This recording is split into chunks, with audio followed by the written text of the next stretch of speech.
Chapter 411. Budidaya bambu. Ini adalah bambu petir surga. Ekspresi Han Li terus berfluktuasi. Kotak itu berisi batang bambu kering sepanjang 2 inci selebar jari dan akar yang jelas layu. Tidak peduli bagaimana penampilannya, itu tampak sangat mirip dengan bambu biasa. Dengan keraguan yang ada di benaknya, Han Li tidak bisa menahan diri untuk tidak tanpa ekspresi melihat peri Violet Spirit. Wanita muda itu melihat kecurigaan Han Li dan tertawa kecil. Dia menekan bambu kering di antara jari-jarinya dan mengambil pisau berkilauan di tangannya yang lain. Peri Violet Spirit dengan cepat menebang bambu dengan seluruh kekuatannya. Pada saat bilah belati melakukan kontak, bambu melepaskan busur listrik tipis dan segera menolak belati. Setelah melihat ini, keraguan Han Li hilang dan dia dengan hati-hati mengembalikan bambu ke dalam kotak dan dengan hati-hati menyimpannya. Segera setelah itu, Fiery Violet Spirit memberi Han Li medali otoritas milik Sekte Suara Indah. Setelah keduanya mengobrol sebentar, Han Li pergi. Tidak lama setelah Han Li pergi, Nona Fan dan Zuo Ruting kembali ke penginapan. Setelah mendengar apa yang telah disetujui oleh peri Violet Spirit, keduanya saling memandang untuk waktu yang lama. Saudari Bela Diri Junior, kita sudah membahas ini sedikit. Kita harus dapat menemukan pembudidaya formasi inti lainnya, mengingat reputasi besar bambu petir surga. Mengapa kita harus mengakomodasi orang ini? Nyonya Fan tidak bisa menahan diri untuk tidak mengeluh. Meskipun Zuo Ruting tetap diam, alisnya berkerut bingung. Saudari Bela Diri Senior tidak melihat betapa jeleknya wajahnya ketika saya memintanya untuk menjadi tetua sekte kami. Tatapannya mengungkapkan resolusi kuat bahwa dia tidak akan menyetujui apapun tanpa bambu petir surgawi. Kakak Bela Diri Senior juga menyebutkan bahwa orang ini tidak terpengaruh oleh teknik sihir kami. Adapun menggunakan bambu petir surgawi untuk mengundang pembudidaya lain, Kakak Bela Diri Senior menempatkan nilai yang terlalu besar pada barang remeh itu.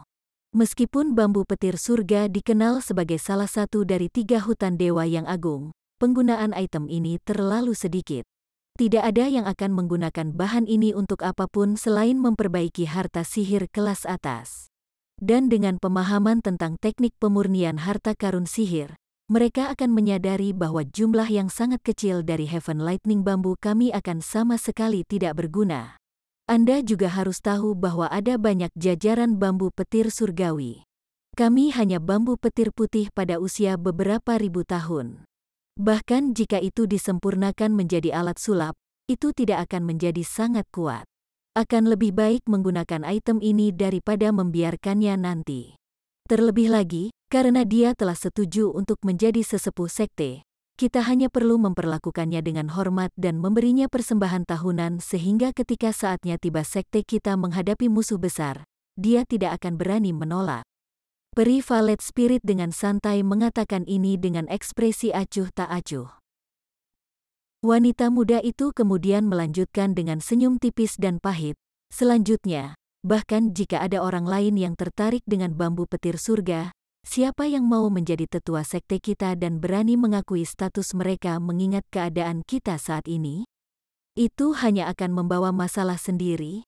Awalnya, ibu saya menggunakan statusnya sendiri sebagai pembudidaya formasi inti sebagai metode pemeriksaan dan keseimbangan atas Penatua Zhao dan Penatua Meng sehingga mereka dengan tulus bertindak atas nama sekte. Lagi pula, sangat mudah untuk menderita pengkhianatan ketika hanya mengandalkan teknik sihir dan pesona feminin untuk memenangkan pembudidaya kelas tinggi. Nona Fan dan Zuo Ruting kemudian terdiam. Setelah baru-baru ini mengalami banyak pengkhianatan, keduanya tidak lagi percaya pada teknik sihir mereka dan merasa bahwa kata-kata suster Bela Diri Junior mereka memiliki beberapa alasan. Untuk saat ini, masalah sekte akan ditangani secara kolaboratif oleh kami bertiga. Untuk saat ini, kami tidak akan memiliki master sekte sampai salah satu anggota sekte kami menjadi pembudidaya formasi inti. Tidak ada terburu-buru. Wanita muda itu berkata dengan tegas. Kali ini, kedua utusan itu tidak berselisih paham. Bisakah kita berharap senior Han ikut campur dalam urusan sekte kita dengan menggunakan kultivasinya yang dalam? Haruskah kita mengambil tindakan pencegahan? Zuo Ruting bertanya dengan suara dingin. Tidak akan ada kebutuhan. Meskipun saya belum banyak berurusan dengannya, kata-katanya menunjukkan bahwa dia adalah orang yang rajin berkultivasi.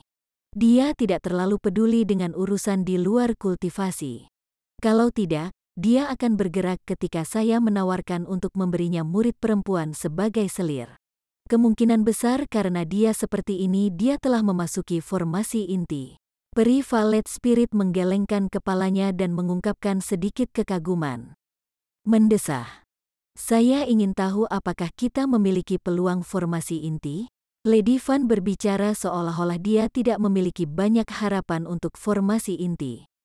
Ketika Zuo Ruting mendengar ini, wajahnya juga menunjukkan sedikit kesedihan. Sepertinya wanita cantik ini juga sangat ingin memasuki formasi inti. Pada saat ini, Han Li sudah kembali ke kediaman guanya. Dia tidak buru-buru bertindak dan malah memilih untuk menjelajahi banyak catatan kuno terlebih dahulu. Setelah banyak kesulitan, ia menemukan metode budidaya bambu Heaven Lightning dari slip batu giok dan menanam bambu di kebun obatnya sesuai dengan metode yang dijelaskan. Saat dia menatap batang kecil Heaven Lightning bambu yang baru ditanam, Han Li menjadi sangat bersemangat. Tentu saja, dia mengerti bahwa Heaven Lightning bambu memiliki kualitas yang berbeda. Namun, dia tidak memasukkannya ke dalam hati. Ini karena kualitas dan sifat spiritual dari Heaven Lightning bambu tergantung pada usianya. Heaven Lightning bambu hanya melepaskan petir putih biasa ketika berumur 5.000 tahun atau kurang. Ketika menjadi lebih tua dari 5.000 tahun, kilatnya akan menjadi biru dan akan menjadi jauh lebih kuat. Ketika mencapai 10.000 tahun, kilatnya akan menjadi emas redup. Pada tahap itu, petir memiliki efek luar biasa dalam menahan teknik iblis jahat dan dikenal oleh para pembudidaya sebagai petir iblis. Panggung yang dikabarkan ini, bambu petir emas adalah bambu petir surgawi tertua yang pernah terlihat di dunia kultivasi. Itu hanya terlihat sekali di Skateret Starseas. Tidak ada yang tahu dari mana asalnya, dan itu ada dalam potongan kecil. Akibatnya, item ini telah menyebabkan banyak darah ditumpahkan di Laut Bintang yang tersebar selama beberapa puluh tahun. Sementara banyak kekuatan besar berlomba-lomba memperebutkan benda itu baik secara terbuka maupun diam-diam, benda itu telah melewati tangan para pembudidaya yang tak terhitung jumlahnya. Tetapi pada akhirnya, tidak ada yang berhasil memperbaikinya menjadi harta ajaib. Ini karena bambu itu tiba-tiba menghilang secara misterius dan tak terduga seperti penampilannya yang aneh. Ini sangat membuat marah banyak kekuatan besar pada saat itu, dan mereka terus mencarinya untuk waktu yang lama sebelum secara bertahap meninggalkan pengejaran. Besarnya perselisihan sebelumnya dengan jelas menunjukkan betapa berharganya bambu petir emas berusia 10.000 tahun itu. Han Li belum memelihara objek spiritual hingga 10.000 tahun. Biasanya, pil obat hanya membutuhkan bahan yang paling banyak berumur 2.000 tahun. Karena itu, ini menyebabkan dia sangat mengantisipasi memelihara bambu petir surga menjadi bambu petir emas dan membuatnya merasa sedikit gelisah juga. Pada hari-hari berikutnya, Han Li menggunakan cairan hijau untuk mematangkan bambu dan mulai sering berjalan-jalan di sekitar pasar kota bintang surgawi. Selain kayu spiritual yang dibutuhkan sebagai bahan utamanya, pedang penghangat awan bambu membutuhkan beberapa bahan tambahan yang langka sebelum akhirnya disempurnakan dalam api inti miliknya. Selain itu, karena pedang ini adalah satu set harta sihir, itu membutuhkan bahan serupa yang jauh lebih banyak. Meskipun Han Li telah mengumpulkan beberapa dari mereka, dia tidak memiliki cukup untuk membentuk keseluruhan dan harus melanjutkan pencariannya. Lautan bintang yang tersebar jauh lebih banyak bahannya daripada wilayah selatan surgawi. Setelah membuat dirinya bangkrut sebagai akibat dari 2 tahun pengeluaran yang bebas dan tidak terkendali, dia hampir tidak berhasil mengumpulkan barang-barang yang dia butuhkan. Untuk alasan ini, dia tidak bisa tidak menempatkan dirinya pada risiko menarik perhatian dengan menjual inti iblis langka yang tersisa. Sampai sekarang, Han Li hanya bisa melihat kantong penyimpanannya yang hampir kosong dan menghela nafas panjang saat dia menghadap ke langit. Memurnikan harta sihir, terutama harta sihir yang sangat bagus, bukanlah sesuatu yang bisa dilakukan oleh seorang pembudidaya nakal biasa. Suatu hari, Han Li berjalan ke kebun obatnya dengan antisipasi yang tidak bisa disembunyikan. Beberapa hari sebelumnya, dia telah meneteskan apa yang seharusnya menjadi tetesan hijau untuk menua Heaven Lightning bambunya ke tahun ke-10.000. Han Li tidak bisa tidak menjadi bersemangat saat memikirkan kekuatan besar dari bambu petir emas yang dikabarkan. Ketika bambu pertama kali ditanam, panjangnya hanya 2 inci. Tapi sekarang, itu telah mengalami perubahan besar. Sekarang panjangnya sekitar 1 kaki dengan tubuh hijau zamrud berkilau dan ditutupi lapisan cahaya pelangi redup. Setelah beberapa saat pemeriksaan penuh perhatian, dia memanggil alat sihir pedang pendek ke tangannya dan menembakkannya ke arah bambu sebagai seberkas cahaya putih. Busur petir emas samar dilepaskan. Dengan letupan, pedang pendek itu disambar oleh busur petir emas, mengubahnya menjadi spiral asap biru sebelum menghilang tanpa jejak. Ketika Han Li melihat ini, dia langsung tersenyum dan sangat gembira. Dia sekarang ingin mencari tahu seperti apa wajah lucu yang akan dibuat oleh roh peri Valet jika dia mengetahui bahwa bambu petir putih telah berubah menjadi bambu petir emas. Sangat disayangkan bahwa dia tidak akan pernah memiliki kesempatan untuk melihatnya. Ini mungkin pertukaran paling menguntungkan yang pernah dia miliki sejak tiba di dunia kultivasi. Menguntungkan, ya. Menukarkan, tidak.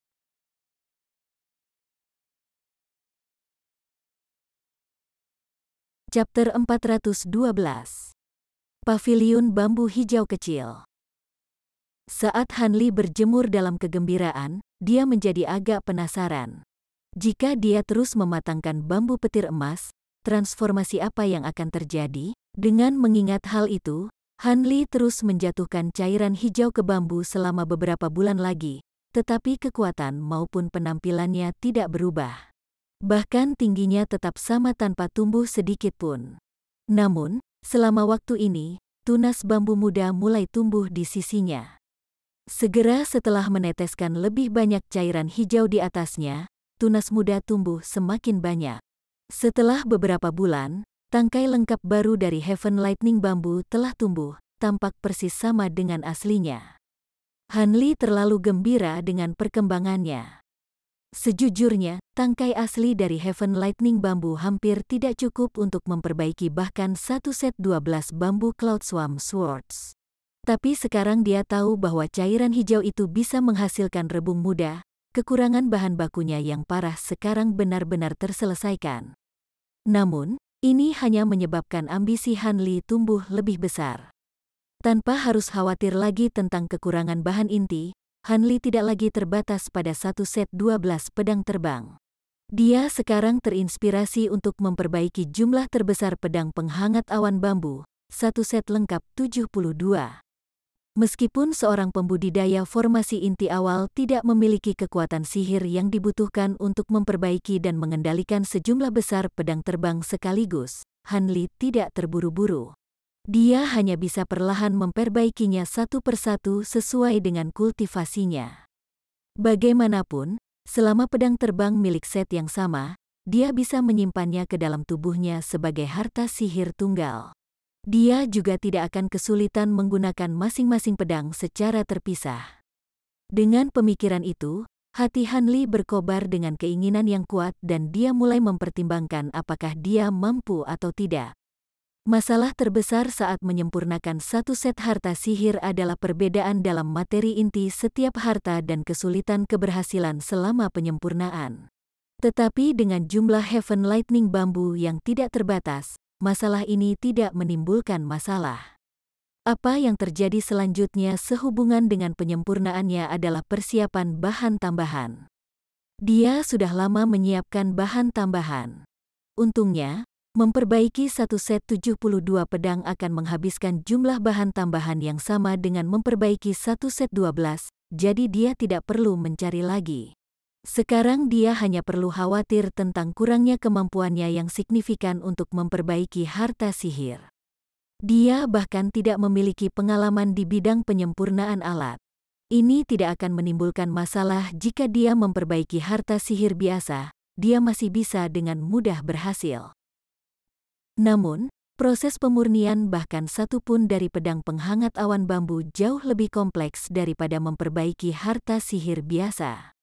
Selain itu, setiap pedang terbang individu adalah produk yang tidak lengkap yang harus menjalani perawatan dengan formasi mantra tertentu karena mereka membentuk satu set. Karena itu, keakraban dengan formasi mantra juga diperlukan, atau tidak mungkin untuk menyempurnakan harta sihir ini sampai selesai. Karena Han Li adalah orang yang sangat tegas, bahkan ketika menghadapi keputusan yang sulit, dia hanya akan menerima yang terbaik atau tidak sama sekali. Ini juga ditunjukkan oleh tekad kuat Han Li dengan memperoleh bambu petir surga. Sepanjang hari berikutnya, Han Li menghabiskan waktunya merenungkan rencana kultivasinya selama 20 tahun ke depan. Beberapa hari kemudian di pasar kota Bintang Surgawi, sebuah toko kecil yang biasa-biasa saja tiba-tiba memiliki pemilik baru. Dia tampak seperti pemuda biasa berusia sekitar 30 tahun dan memiliki seorang pria yang tinggi dan berwajah lebar bersamanya. Pemuda ini mengubah nama toko dari Barang Aneka Li menjadi Paviliun Bambu Hijau Kecil. Toko itu hanya menjual jimat dan bahan obat pada awalnya, tetapi setengah bulan kemudian toko itu mulai menjual alat sulap yang mentah dan bermutu rendah. Tapi apa yang membuat pemilik toko terdekat kehilangan kata-kata adalah bahwa pemuda itu tidak sering keluar dari tokonya. Dia akan menghabiskan sepanjang hari melihat-lihat buku kuno tipis tanpa sampul sambil sesekali menari dengan gembira seolah-olah dia benar-benar menikmati dirinya sendiri. Namun, dia terkadang memasuki kediaman belakang toko dan tinggal di sana untuk waktu yang lama. Adapun pelanggan dan menjalankan bisnis, mereka semua ditangani oleh pria besar dan lugas. Pemilik toko terdekat semuanya adalah penduduk asli kota Bintang Surgawi dan merasa sulit untuk mencari nafkah di sana. Ada satu pemilik toko, seorang pria tua beruban yang bermarga He, yang telah lahir dengan akar spiritual rendah dan telah mencapai lapisan keempat Ki kondensasi. Tetapi bahkan dengan kultivasi rendah seperti itu, orang tua dia telah menerima banyak rasa hormat dari manusia dan selalu dipanggil sebagai Tuan Abadi dia. Mereka tahu bahwa pemuda ini adalah manusia fana karena kurangnya kekuatan sihir, karena beberapa orang telah bertanya kepada guru He sebelumnya. Mereka mendapatkan keberanian dari berita ini dan akan mampir ke toko, mengobrol dengan pemuda bermarga Han tentang kehidupan sehari-harinya dan semacamnya. Lagi pula, lokasi ini agak sepi, dan bisnis berjalan lambat. Mereka hanya bisa mampir ke toko masing-masing dan mengobrol untuk mengusir kebosanan. Dengan kedatangan wajah yang tidak dikenal ini, tentu saja ada lebih banyak hal untuk dibicarakan semua orang. Namun, sebagian besar pemuda mendengarkan dan tampaknya agak lambat berbicara dan tidak terampil mengobrol dengan orang lain. Selanjutnya, pemuda itu tidak pernah mengungkapkan asal-usulnya. Setiap kali dia ditanya ini, dia hanya akan menjawab dengan senyum diam, menyebabkan orang lain dengan cepat menghentikan masalah ini. Setelah beberapa perjalanan seperti itu, yang lain secara bertahap kehilangan minat dan tidak lagi mengunjungi paviliun bambu hijau kecil. Ini sebenarnya menyebabkan pemuda itu menghela nafas lega. Tentu saja, pemuda dan pria besar itu, masing-masing adalah Han Li dan jiwa bengkok yang menyamar. Meskipun Han Li menggunakan teknik penyamaran Jiang Hu yang paling terkenal, itu masih lebih dari cukup untuk manusia dan pembudidaya kelas rendah. Han Li tidak membuka toko ini untuk mendapatkan sedikit batu roh, tetapi untuk meredam hatinya dengan membenamkan dirinya ke dunia fana. Dia juga secara khusus memilih lokasi ini sebagai persiapan untuk mempelajari Dao dari mantra penyempurnaan dan pembentukan alat. Han Li tidak terlalu berpengalaman dalam dua disiplin ini dan terlalu sibuk selama waktunya sebagai pembudidaya yayasan untuk mempertimbangkan mempelajarinya. Tapi sekarang dia telah mencapai formasi inti, tujuan selanjutnya adalah untuk memperoleh pengalaman dan pengetahuan di dua bidang ini agar dapat memperbaiki harta sihirnya. Karena akan memakan waktu cukup lama untuk mengolah bambu petir surga, dia ingin menggunakan waktu senggang ini untuk mempelajari pengalaman Yun Xiao dan catatan mantra formasi kuno yang diberikan Xin Ruyin kepadanya. Sejujurnya, Han Li selalu sangat tertarik dengan penyempurnaan alat dan mantra formasi. Dia berencana untuk mempelajari kedua bidang secara bersamaan selama 20 tahun. Dia tidak memiliki harapan berlebihan untuk menjadi seorang jenius di kedua bidang tersebut, tetapi selama dia bisa memperoleh sedikit keterampilan, dia akan puas. Paling tidak, dia harus bisa memperbaiki bendera dan pelat formasi paling sederhana. Namun, mempelajari bidang ini bukan hanya tentang belajar. Itu membutuhkan praktik langsung. Hal ini mengakibatkan Han Li mengumpulkan tumpukan besar alat sulap yang lebih rendah tanpa metode pembuangan.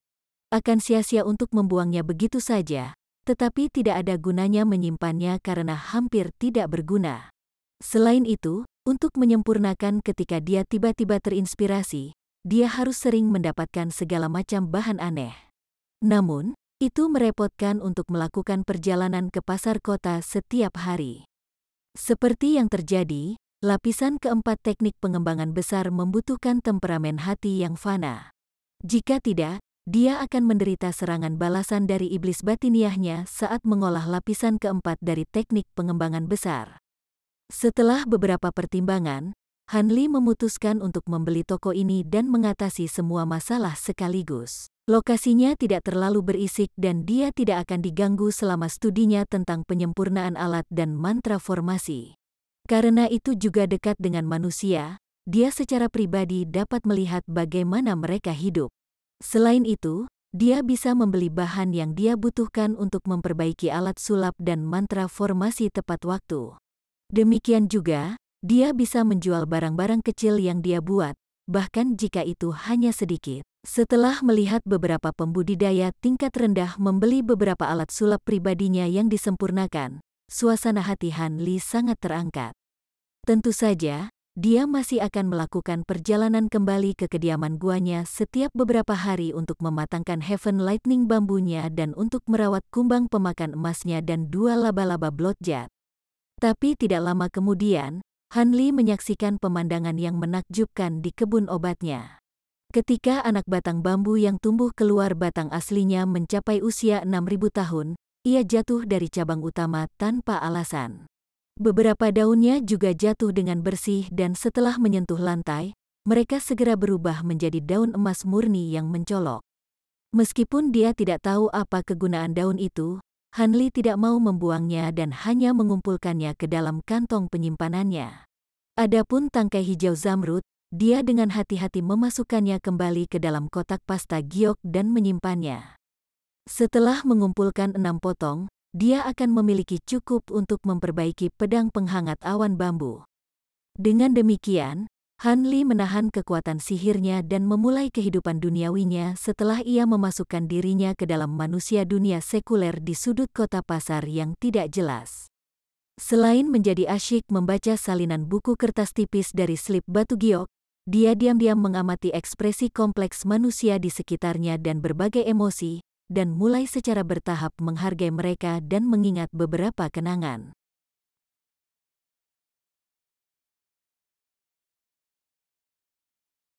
Chapter 413.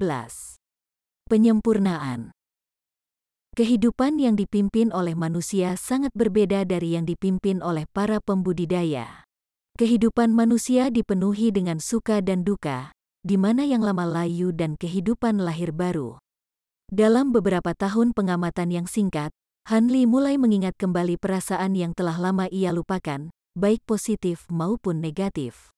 Terlepas dari emosi, mereka masih menyebabkan pikiran Han Li bergerak, memberinya kesempatan untuk introspeksi dan sekarang memahami emosi ini dari sudut pandang seorang kultivator. Demikian juga, pemahamannya tentang mantra formasi dan keterampilannya dalam penyempurnaan alat secara bertahap meningkat dalam jangka waktu yang lama. Yang paling menonjol, toko Han Li, Paviliun Bambu Hijau Kecil, telah mengembangkan reputasi di daerah tersebut hanya dalam waktu 2 tahun. Ini karena para pembudidaya dapat membeli beberapa alat sulap yang murah namun fungsional di toko Hanli.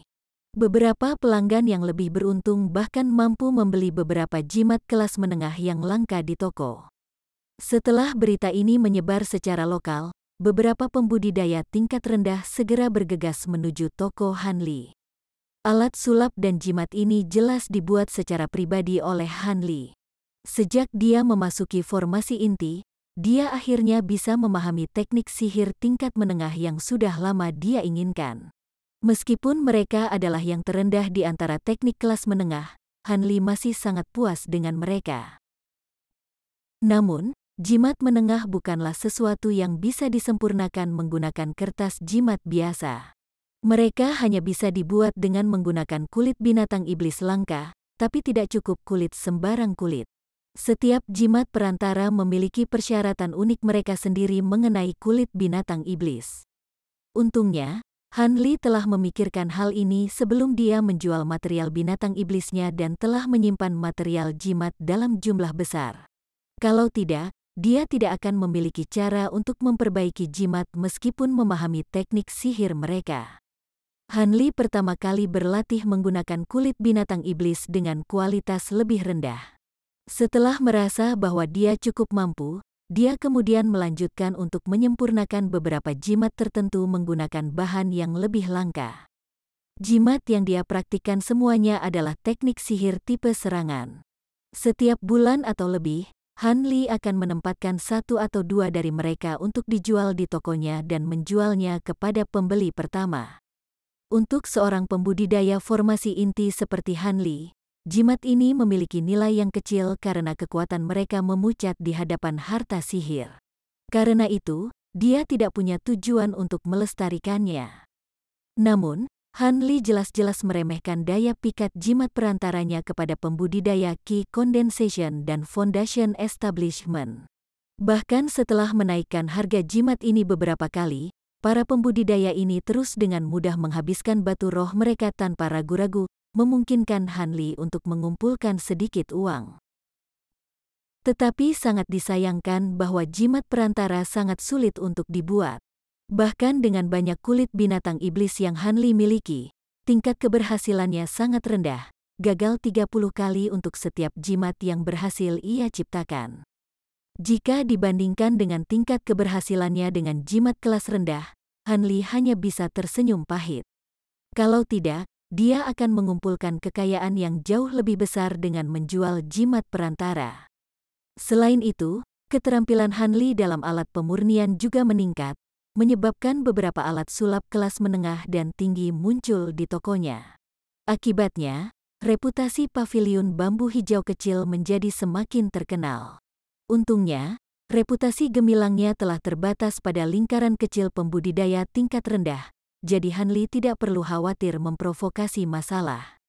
Tetapi pada awal tahun ke-9, Hanli mulai memperbaiki bendera formasi dan cakram dengan menerapkan pemahamannya tentang beberapa mantra formasi sederhana. Karena wawasan pelengkap yang diberikan oleh Qi Yunxiao dan Xin Ruting, Hanli dapat menghindari membuat banyak kesalahan dan berhasil menguasai beberapa keterampilan kecil namun penting. Tapi dia masih meraba-raba melalui trial and error saat dia mencoba memperbaiki satu set alat pengaturan formasi untuk pertama kalinya. Penyempurnaan itu sangat sulit, dan itu menghabiskan sebagian besar waktunya sebelum dia berhasil menghasilkan hasil. Namun, Hanli tidak sabar. Sekarang dia telah mencapai formasi inti, dia punya banyak waktu untuk perlahan mengumpulkan pengalaman dan pemahaman. Tapi yang paling penting, dia telah memperoleh beberapa pemahaman dalam metode penyempurnaan pedang penghangat awan bambu saat dia berlatih item pemurnian, semoga memastikan keberhasilannya dalam upaya pertamanya. Lagi pula, dia tidak akan memiliki cukup bahan yang tersisa untuk percobaan kedua. Dengan Hanli fokus pada menyempurnakan alat sulap dan mempelajari mantra formasi, waktu berlalu dengan cepat, hari demi hari. Dengan perginya musim semi dan musim gugur yang akan datang, paviliun bambu hijau kecil Hanli yang agak terkenal tanpa disadari telah ada selama lebih dari 20 tahun. Hanli sekarang memiliki penampilan seorang pria tua di atas usia 50. Ini jelas bukan penampilan asli Han Li, tapi tindakan yang dia ambil untuk menyembunyikan penampilan awet mudanya. Karena berlalunya waktu di dunia fana, Han Li tidak punya pilihan selain mengubah penampilannya menjadi seorang lelaki tua. Sampai sekarang, Han Li berdiri di kediaman di belakang tokonya dan melihat sekeliling dengan emosi yang aneh. Pada hari sebelumnya, dia telah menyerahkan toko itu kepada orang lain dan mengakhiri perendamannya di dunia fana. Ini karena akhirnya batang keenam bambu petir emas yang telah lama dinanti-nantikan menjadi matang sepenuhnya. Setelah tinggal di sini selama lebih dari 20 tahun, hati Han Li tidak terganggu, tetapi dia merasakan sedikit nostalgia saat pergi. Pengalamannya di kota pasar merupakan masa damai yang langka dalam hidupnya. Pada saat itu, dia mendengar teriakan berisik dari tetangganya, dan Han Li tidak bisa menahan senyum setelah mendengarnya. Dia tidak perlu menggunakan indera spiritualnya untuk mengetahui bahwa pemilik toko sedang memberikan rekomendasi kepada pelanggannya, mencoba menjual harta karunnya yang tidak terjual selama 8 tahun terakhir. Ketika Han Li awalnya tiba, toko itu dikelola oleh seorang lelaki tua. Dia telah pensiun 4 tahun lalu dan sekarang putranya mengawasi bisnis itu. Meskipun putranya memiliki temperamen yang berapi-api, dia memperlakukan orang lain dengan tulus. Tetapi ketika dia melakukan bisnis, dia sering dengan lantang membual tentang barang-barang tokonya, memukau banyak pembudidaya asing. Han Li menghela nafas dan menggelengkan kepalanya sebelum meninggalkan paviliun bambu hijau kecil dengan jiwa bengkok. Tidak lama kemudian, keduanya benar-benar menghilang dari pasar kota. Saat memasuki tempat tinggal guanya, Han Li segera membawa banyak bahan penyempurnaan alat ke kamar tersembunyinya dan meletakkan formasi sihir kecil yang telah dia pahami selama beberapa tahun terakhir. Mantra formasi tidak memiliki tujuan lain selain untuk menyembunyikan fluktuasi ki spiritual. Karena itu, sangat cocok untuk digunakan Han Li saat dia menyempurnakan harta sihirnya. Dia tidak ingin orang lain mencapai puncaknya di tengah penyempurnaan. Han Li diam-diam bermeditasi di kamarnya yang tersembunyi selama 3 hari penuh sehingga roh dan kekuatan sihirnya berada dalam kondisi puncak sebelum memulai pemurnian. Pertama, dia mengeluarkan kotak pasta giok dari kantong penyimpanannya dan dengan lembut meletakkannya di depannya. Dia kemudian membuka kotak itu, memperlihatkan 6 batang hijau zamrud dari Heaven Lightning bambu. Han Li dengan sungguh-sungguh menatap bambu dan mengambil napas dalam-dalam sebelum dengan ringan menyentuh batang bambu hijau. Heaven Lightning bambu sepanjang 1 kaki tiba-tiba terbang keluar dari kotak dan dengan cepat berhenti, melayang tanpa bergerak di depan dadanya. Dengan ekspresi serius, Han Li membentuk gerakan mantra dengan tangannya, menyebabkan cahaya berkilau mengalir di sekitar wajahnya, secara bertahap membentuk lapisan cahaya biru. Saat cahaya biru tumbuh semakin padat, Han Li membuka mulutnya dan menyemburkan benang tipis api inti biru ke arah bambu petir surga di depannya. Meretih. Busur petir emas samar melengkung dari bambu, dengan paksa menghentikan api inti agar tidak mendekat. Mata Han Li bersinar dengan pertimbangan. Api inti biru segera tumbuh beberapa kali lebih tebal dan menyelimuti bambu dan kilatnya, memulai proses penyempurnaan yang panjang. Menggunakan api inti seseorang menghabiskan sejumlah besar kekuatan spiritual, tapi untungnya, Han Li datang dengan persiapan. Saat dia melepaskan api intinya, dia memegang batu roh biru tua dan menyerap ki spiritualnya. Ketika batu roh mulai tidak mencukupi, dia dengan santai mengeluarkan pil obat dan menelannya. Meskipun pil obat tidak segera berubah menjadi kekuatan sihir, itu mengandung sejumlah besar kekuatan spiritual, memberi Han Li ketenangan pikiran mengetahui bahwa dia siap untuk perang gesekan yang akan datang. Setelah 3 hari berlalu, petir Heaven Lightning bambu telah menghilang karena kurangnya kekuatan spiritual dari tubuh utamanya. Tanpa ada yang tersisa untuk menghalangi api inti biru, Han Li memulai proses peleburan bambu petir surga. Setelah beberapa hari lagi, bambu mulai menunjukkan tanda-tanda kehancuran. Bagian dari belalainya mulai memancarkan cahaya redup, melepaskan tetesan-tetesan kecil cairan berwarna-warni yang padat, banyak, dan beragam. Lebih dari 10 hari kemudian, bambu petir surga akhirnya larut dari semua kotorannya, meninggalkan bola seukuran kepalan tangan berisi cairan hijau tua pekat. Ternyata sangat padat.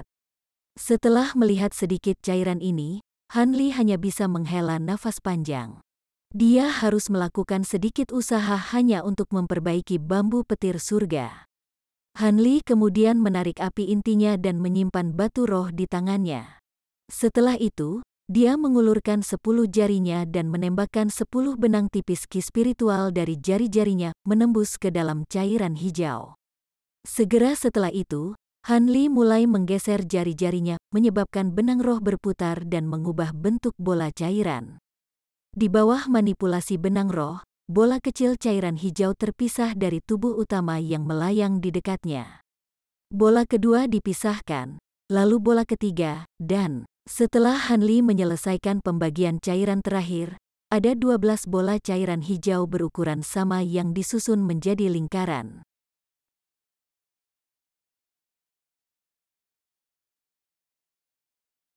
Chapter 414.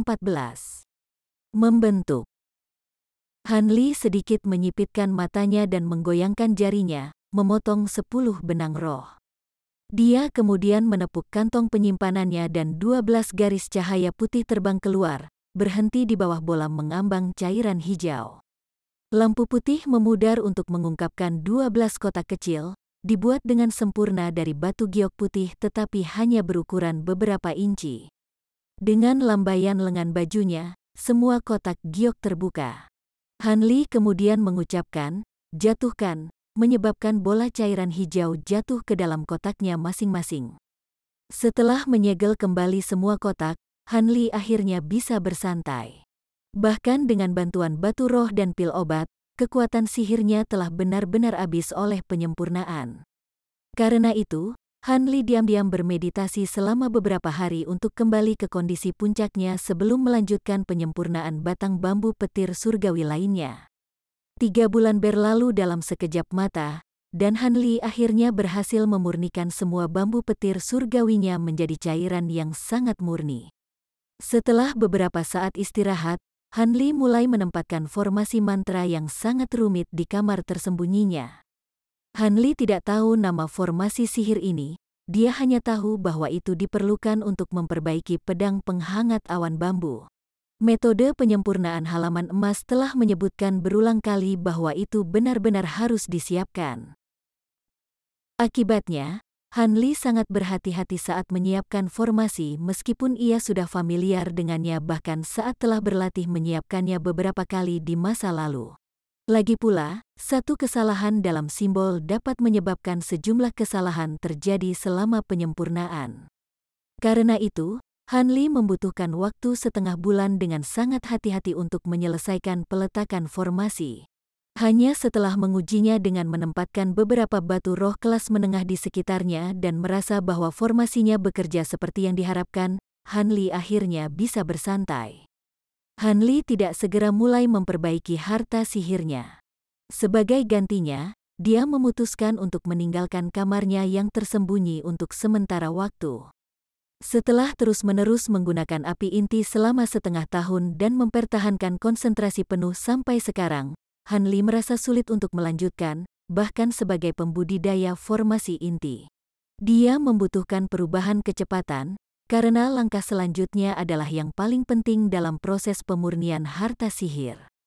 Setelah Han Li meninggalkan ruangan, dia menemukan kejutan yang cukup menyenangkan. Di bawah pemberian makan yang tidak teratur dengan rumput rok pelangi, kumbang pemakan emas akhirnya mulai saling melahap sekali lagi. Sejak kumbang pemakan emas berjumlah beberapa puluh ribu, sulit untuk membuat mereka bertelur lebih banyak dan berevolusi menggunakan rumput rok pelangi dalam jumlah kecil. Selain itu, sebagian besar cairan hijaunya dalam beberapa tahun terakhir telah dihabiskan untuk mematangkan rumput petir surga. Seharusnya tidak mungkin bagi kumbang pemakan emas untuk mengalami perubahan apapun. Namun, setelah pematangan bambu petir surga selesai, Han Li telah memfokuskan jiwa bengkok untuk membiakkan kumbang. Bagaimanapun, Han Li masih menaruh harapan besar terhadap serangga eksotis ini. Setelah jiwa bengkok membawa Han Li up to date, dia segera menuju ke ruang serangga. Kumbang pemakan emas yang masih hidup memiliki bintik emas yang menyelimuti kurang dari setengah cangkangnya. Dia menduga bahwa generasi berikutnya akan memiliki konsentrasi bintik emas yang sedikit lebih besar. Tapi saat Han Li menatap lebih lama, ekspresi bahagianya menghilang dan digantikan dengan cemberut. Pada tingkat ini, tidak mungkin bagi kumbang pemakan emas untuk berevolusi menjadi sepenuhnya emas. Setelah setiap evolusi, jumlah mereka meningkat beberapa kali lipat, seperti halnya jumlah rumput rok pelangi yang diperlukan untuk evolusi mereka selanjutnya. Karena cairan hijaunya hanya bisa mematangkan begitu banyak rumput rok pelangi, mustahil bagi kumbang pemakan emas dalam jumlah besar untuk berevolusi sekaligus. Ini akan memakan waktu yang sangat lama, jumlah waktu yang tidak diketahui sebelum evolusi berikutnya mungkin terjadi. Han Li tenggelam dalam pemikiran yang mendalam saat dia berdiri di luar ruang serangga. Sepertinya dia harus fokus untuk membiarkan hanya sebagian dari mereka. Jika tidak, dia mungkin tidak akan pernah memiliki kesempatan untuk melihat kumbang pemakan emas yang sepenuhnya berwarna emas.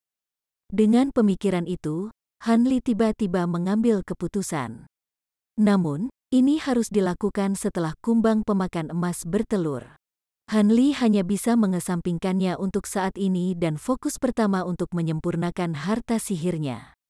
Karena itu, Han Li beristirahat selama sebulan penuh sebelum akhirnya memutuskan pada hari dia akan bertindak. Dia pertama kali menyalakan dupa di kamar tidurnya dan berdoa selama 2 hari, menyebabkan hatinya memasuki keadaan tenang. Dia kemudian kembali ke ruang tersembunyi dan berdiri di tengah-tengah mantra formasi. Dengan ekspresi serius, dia mengangkat tangannya sambil menjatuhkan beberapa puluh kotak dari Heaven Lightning bambu yang disempurnakan ke formasi sihir, tampaknya dalam pengaturan tertentu. Setelah itu, segala macam kotak terbang keluar dari kantong penyimpanannya secara berurutan dan jatuh di depan Han Li dengan tutupnya terbuka, mengungkapkan bahan tambahan yang dia peroleh. Setelah melihat materi-materi ini, dia mengambil napas dalam-dalam dan duduk bersila dengan mata tertutup, perlahan memasuki keadaan meditasi. Setelah waktu yang dibutuhkan untuk menyelesaikan makan, Han Li membuka matanya dengan tubuhnya tertutup kabut cahaya biru. Saat kabut muncul, batu roh yang tertanam dalam formasi mantra mulai bersinar menyilaukan dan mengeluarkan dengungan rendah.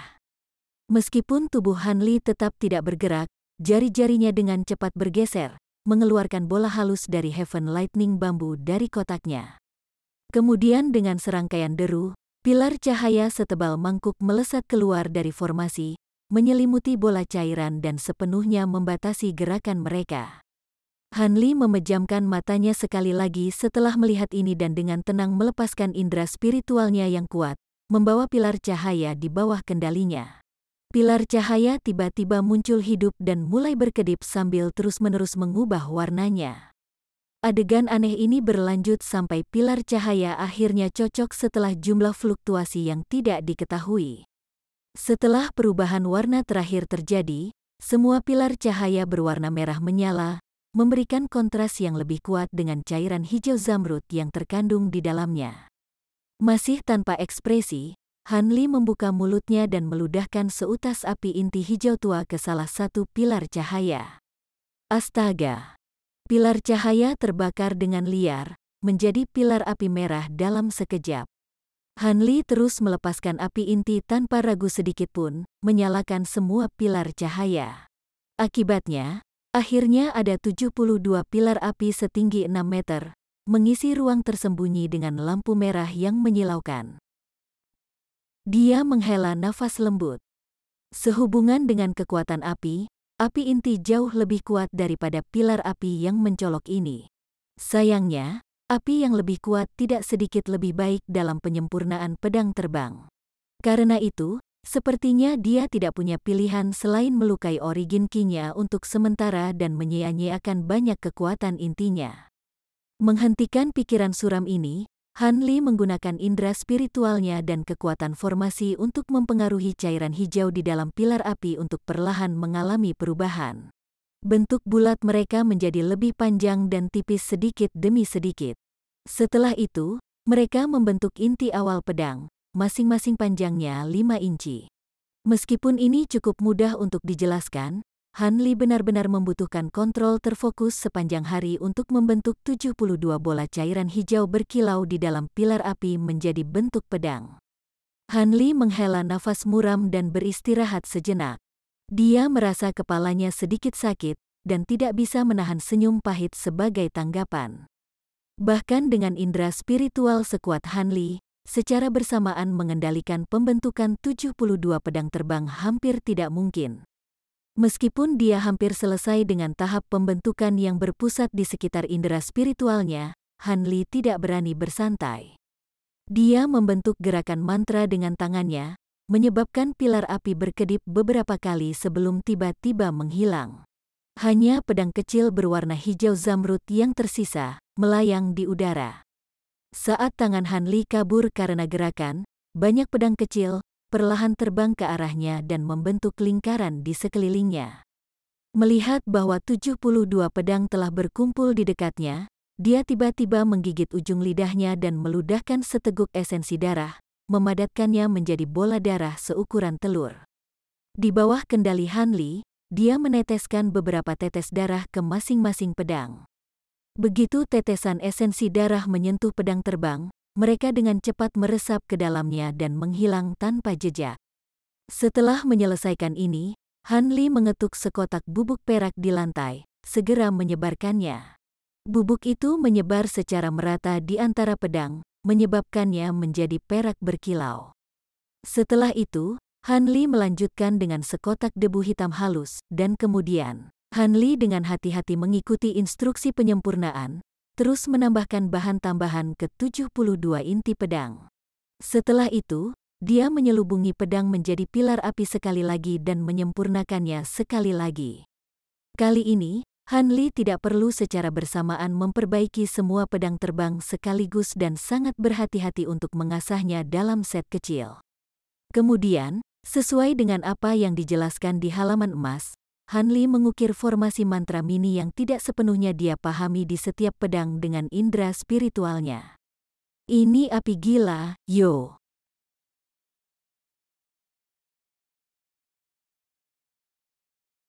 Chapter 415. Di dalam mutiara. Han Li akhirnya meninggalkan ruang tersembunyi 2 bulan kemudian. Meskipun penampilannya kuyu, dia dipenuhi dengan kegembiraan. Begitu dia memikirkan 72 pedang penghangat awan bambu yang dia serap ke dalam tubuhnya, Han Li tidak bisa menahan senyum, tidak bisa menahan kegembiraannya. Untuk memperbaiki kumpulan harta sihir ini, dia telah menghabiskan 20 tahun untuk memperbaikinya dengan cermat tanpa cacat. Meskipun dia belum menguji kekuatan harta itu, dia yakin bahwa setelah merawatnya beberapa saat, bahkan satu pedang pun akan memiliki kekuatan yang jauh melampaui harta sihir biasa seperti pedang kecemerlangan hijau. Saat dia merasa senang dengan dirinya sendiri, jiwa bengkok memberitahunya melalui indera spiritualnya bahwa kumbang pemakan emas telah bertelur, yang meningkatkan suasana hati Han Li yang sudah gembira. Han Li kembali ke kamarnya untuk beristirahat dan memulihkan diri selama sehari sebelum menuju ke ruang serangga. Sebagian besar ruangan tertutup telur putih berkilau dari kumbang pemakan emas. Tanpa ragu sedikitpun, dia menciptakan ruang serangga lain di samping yang pertama dengan tata letak yang sama persis. Dia kemudian meletakkan roh besar yang mengendalikan formasi sihir di ruang serangga baru dan meneteskan sejumlah besar esensi darah ke formasi. Setelah itu, dia memindahkan sebagian besar telur serangga ke dalam formasi mantra di ruang serangga baru dan melanjutkan upacara pengendalian roh. Adapun ruang serangga asli, dia meninggalkan 1000 telur kumbang dengan aura paling kuat di dalamnya. Setelah selesai, Han Li akhirnya santai. Sementara dia memulihkan kultivasinya, dia memutuskan untuk mengunjungi beberapa pembudidaya formasi inti terdekat yang sebelumnya dia berteman. Sementara Han Li membenamkan dirinya di dunia fana, serangkaian peristiwa besar telah terjadi di seluruh laut bintang yang terserak, menyebabkan banyak kegelisahan dan kekacauan. Peristiwa yang paling berpengaruh di antara mereka adalah bagaimana 6 istana bersatu dan 8 berbagai kekuatan lainnya mengalami pemberontakan mendadak oleh bawahan dan murid, menghapus kepemimpinan asli mereka dari kekuasaan dan menggantinya dengan individu yang sebelumnya tidak dikenal. Ada peristiwa lain di mana beberapa sekte kecil yang biasa-biasa saja dimusnahkan dan harta mereka disita. Selama waktu ini, kekuatan Laut Bintang yang tersebar secara bersamaan menarik kembali anak buah mereka dan saling melotot dengan rasa saling curiga. Yang paling mengerikan di antara peristiwa itu adalah ketika pada waktu yang tidak diketahui, Sage Bintang Surgawi telah mengalami serangan balik budidaya. Ada desas-desus bahwa mereka telah benar-benar lumpuh. Ketika rumor ini mulai menyebar, kegemparan tiba-tiba muncul. Hampir semua orang yang peduli dengan masalah ini tampaknya menunggu Istana Bintang Surgawi untuk mengatasi desas-desus ini. Tetapi yang membuat semua orang heran, Istana Bintang Surgawi tidak membahasnya, tidak memberikan konfirmasi atau penolakan, menyebabkan alarm yang lebih besar di seluruh lautan bintang yang tersebar. Pada saat yang sama, beberapa kekuatan ambisius dan tersembunyi mulai bergerak. Ada beberapa yang merencanakan konspirasi dan yang lain mulai membentuk aliansi yang jahat dan jahat. Namun, tidak lama setelah desas-desus menyebar, kekacauan itu tiba-tiba menghilang tanpa jejak seolah-olah semuanya telah kembali normal. Tetapi para pembudidaya yang lebih jeli tahu bahwa ini hanyalah ketenangan sebelum badai. Ketika Hanli mengunjungi tetangga formasi intinya, mereka semua mengungkapkan sedikit kekhawatiran selama obrolan mereka. Namun, Hanli tidak peduli tentang semua ini sedikit pun. Terlepas dari apakah Istana Bintang melanjutkan pemerintahan mereka atas Laut Bintang yang tersebar atau kekuatan lain muncul untuk menggulingkan mereka, itu tidak ada hubungannya dengan dia. Dia adalah seseorang yang menapaki jalan soliter dari seorang kultivator tunggal. Selama dia berhati-hati dan tidak melibatkan dirinya dalam kekacauan itu, dia akan baik-baik saja. Sesuai dengan rencana Hanli sendiri, dia akan menghabiskan beberapa tahun ke depan memelihara pedang terbangnya dan menyempurnakan beberapa alat pengaturan formasi yang relatif mengesankan sebelum menuju ke laut dan berburu beberapa binatang iblis kelas 6. Lagi pula, hanya pil obat yang dibuat dengan inti iblis kelas 6 yang terbukti efektif dalam memajukan budidaya pembudidaya formasi inti. Dengan demikian, Hanli menghabiskan hari-harinya mempelajari Dao dari penyempurnaan alat dan mantra formasi sambil bermeditasi di malam hari, menggunakan api intinya untuk secara perlahan meredam 72 pedang penghangat awan bambu yang tersimpan di dalam tubuhnya. Namun tidak lama setelah dia memulai rutinitas ini, kumbang pemakan emasnya akhirnya menetas. Hanli memanggil kumbang dan dengan senang hati menyimpannya ke dalam beberapa kantong binatang roh tingkat tinggi. Karena kumbang telah mengenalinya sebagai tuan mereka, mereka mematuhi panggilannya. Selama waktu senggang Hanli, dia perlahan melatih mereka agar berguna saat menghadapi musuh nanti. Hanli benar-benar puas dengan kehidupannya yang berkultivasi dengan damai dan mantap. Sejak dia mencapai formasi inti, dia mulai mengarahkan pandangannya pada Nascent Soul Stage, merenungkan apakah kultivasinya suatu hari akan mencapai ketinggian seperti itu. Tapi suatu hari saat Hanli sedang menempa pedang terbangnya di rumahnya, ekspresinya tiba-tiba berubah, dan dia perlahan berjalan keluar dari kediamannya. Seorang pria berusia 40 tahun yang memiliki penampilan yang lembut dan halus dengan kulit yang cerah, mata yang ramping, dan alis yang panjang telah muncul di luar kediaman guanya. "Maaf mengganggumu, rekan Taois Han." Ketika pria paruh baya itu melihat Hanli muncul, dia memberi salam lembut. "Kakak Jin, bagaimana Anda menemukan waktu untuk mengunjungi tempat tinggal saya yang sederhana? Silakan masuk." Hanli tidak berani menunda dan segera memberi hormat sebelum mengundang pria paruh baya itu masuk. Orang ini adalah Jin King, salah satu pembudidaya formasi inti yang tinggal di dekatnya. Dia adalah orang yang jujur dan telah memberi Hanli beberapa petunjuk tepat setelah dia memasuki formasi inti. Dia bisa dianggap sebagai teman terdekat Hanli saat ini.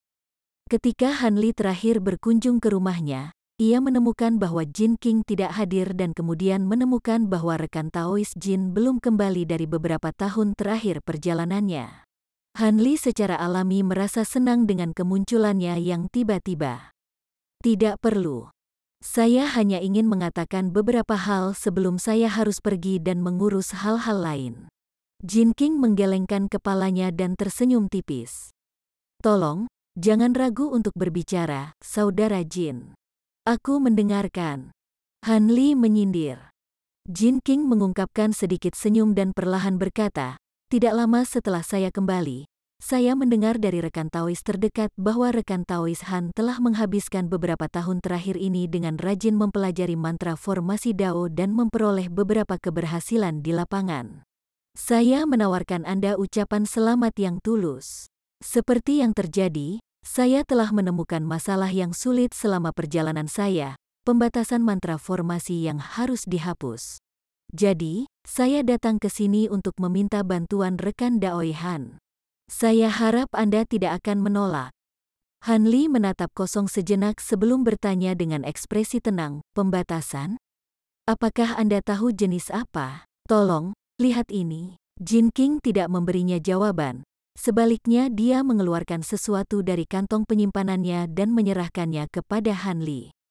Han Li melihat bahwa itu adalah mutiara putih seukuran ibu jari. Apa ini? Han Li menatap Jin King dengan heran. Rekan Taois akan tahu apa itu begitu dia menuangkan sedikit kekuatan spiritual ke dalamnya.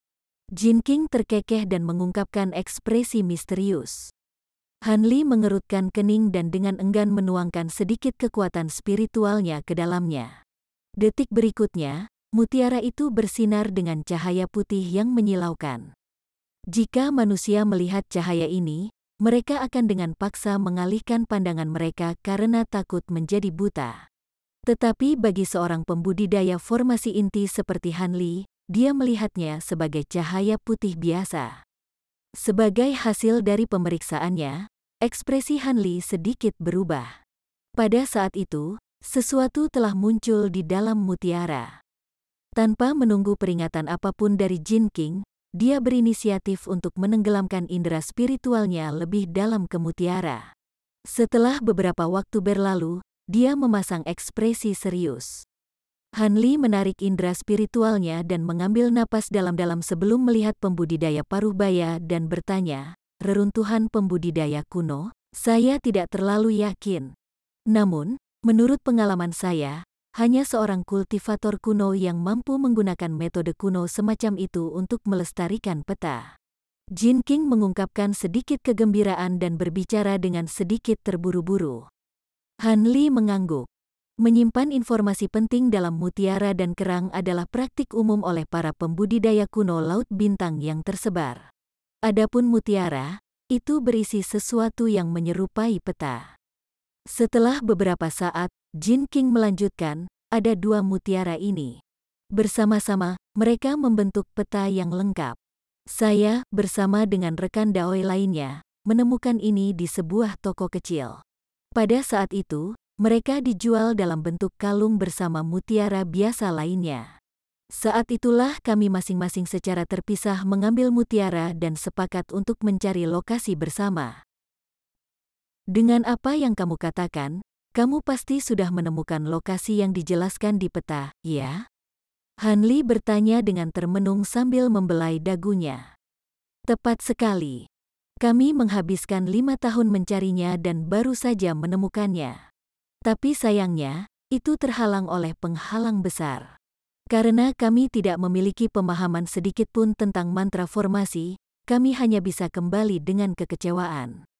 Namun, kami memutuskan bahwa setelah kembali, kami masing-masing akan mengundang ahli mantra formasi untuk membantu memecahkan penghalang. Rekan Taois Han juga tahu bahwa sangat sedikit di antara kita pembudidaya nakal mempelajari mantra formasi Dao. Karena itu, saya hanya bisa datang kepada Anda dan tanpa malu-malu meminta bantuan. Rekan Taois Han, mohon merasa tenang. Selama Anda dapat memecahkan formasi, kami akan memberi Anda sebagian dari hadiah, terlepas dari apapun yang dimiliki oleh reruntuhan pembudidaya kuno. Jin King melihat bahwa Han Li sedikit ragu dan buru-buru memberikan penjelasan disertai janji.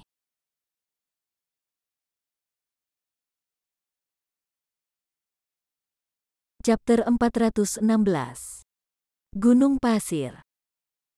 Han Li tanpa sadar mengerutkan kening sebelum berkata, "Kakak Jin, bisakah kamu memberiku waktu untuk memikirkan hal ini? Aku bisa memberimu jawaban dalam 2 hari." "Tentu saja, tolong, pikirkan baik-baik. Jika Anda tidak menerima, saya akan pergi dan melihat apakah ada ahli mantra formasi pembudidaya nakal lain yang mau mencobanya." Jin King menjawab dengan nada penuh pertimbangan. Setelah mengobrol sebentar lagi, dia memberi hormat pada Han Li dan pergi. Han Li berdiri di tempat aslinya saat dia melihat Jin King terbang lebih jauh, bergumam pada dirinya sendiri dengan ragu-ragu. Reruntuhan pembudidaya kuno bukanlah penemuan langka di Scatter Star Seas, dan isinya sangat bervariasi. Dari tidak ada sama sekali, wawasan kultivasi dari pembudidaya kuno, atau bahkan barang-barang berharga seperti bahan yang telah punah sebelumnya atau harta sihir. Singkatnya, sebagian besar reruntuhan akan memiliki sesuatu untuk diselamatkan, tetapi apa yang ditemukan akan bergantung pada keberuntungan. Namun, Han Li benar-benar tidak ingin melakukan perjalanan mencari reruntuhan kultivator kuno. Laut Bintang yang tersebar saat ini dilanda gelombang kekacauan yang tersembunyi, dan dimanapun di luar kota Bintang Surgawi tidak aman atau tidak aman. Selain itu, Han Li sudah lama tidak menempa pedang penghangat awan bambu sehingga dia tidak bisa terlalu mengandalkan kekuatan mereka. Karena itu, dia benar-benar ragu untuk memulai perjalanan saat ini. Jika orang lain bertanya padanya, Han Li pasti sudah menolak, tapi sayangnya untuknya, dia memiliki hubungan yang baik dengan Jin King. Karena dia telah memberi Han Li beberapa petunjuk kultivasi saat pertama kali dia bertemu dengannya, Han Li merasa malu untuk menolaknya.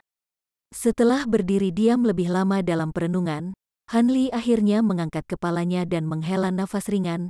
"Aku masih punya 2 hari. Aku harus memikirkan ini lagi." Dengan itu, Han Li melepaskan masalah itu. Dengan belokan cepat, dia kembali ke kediaman guanya.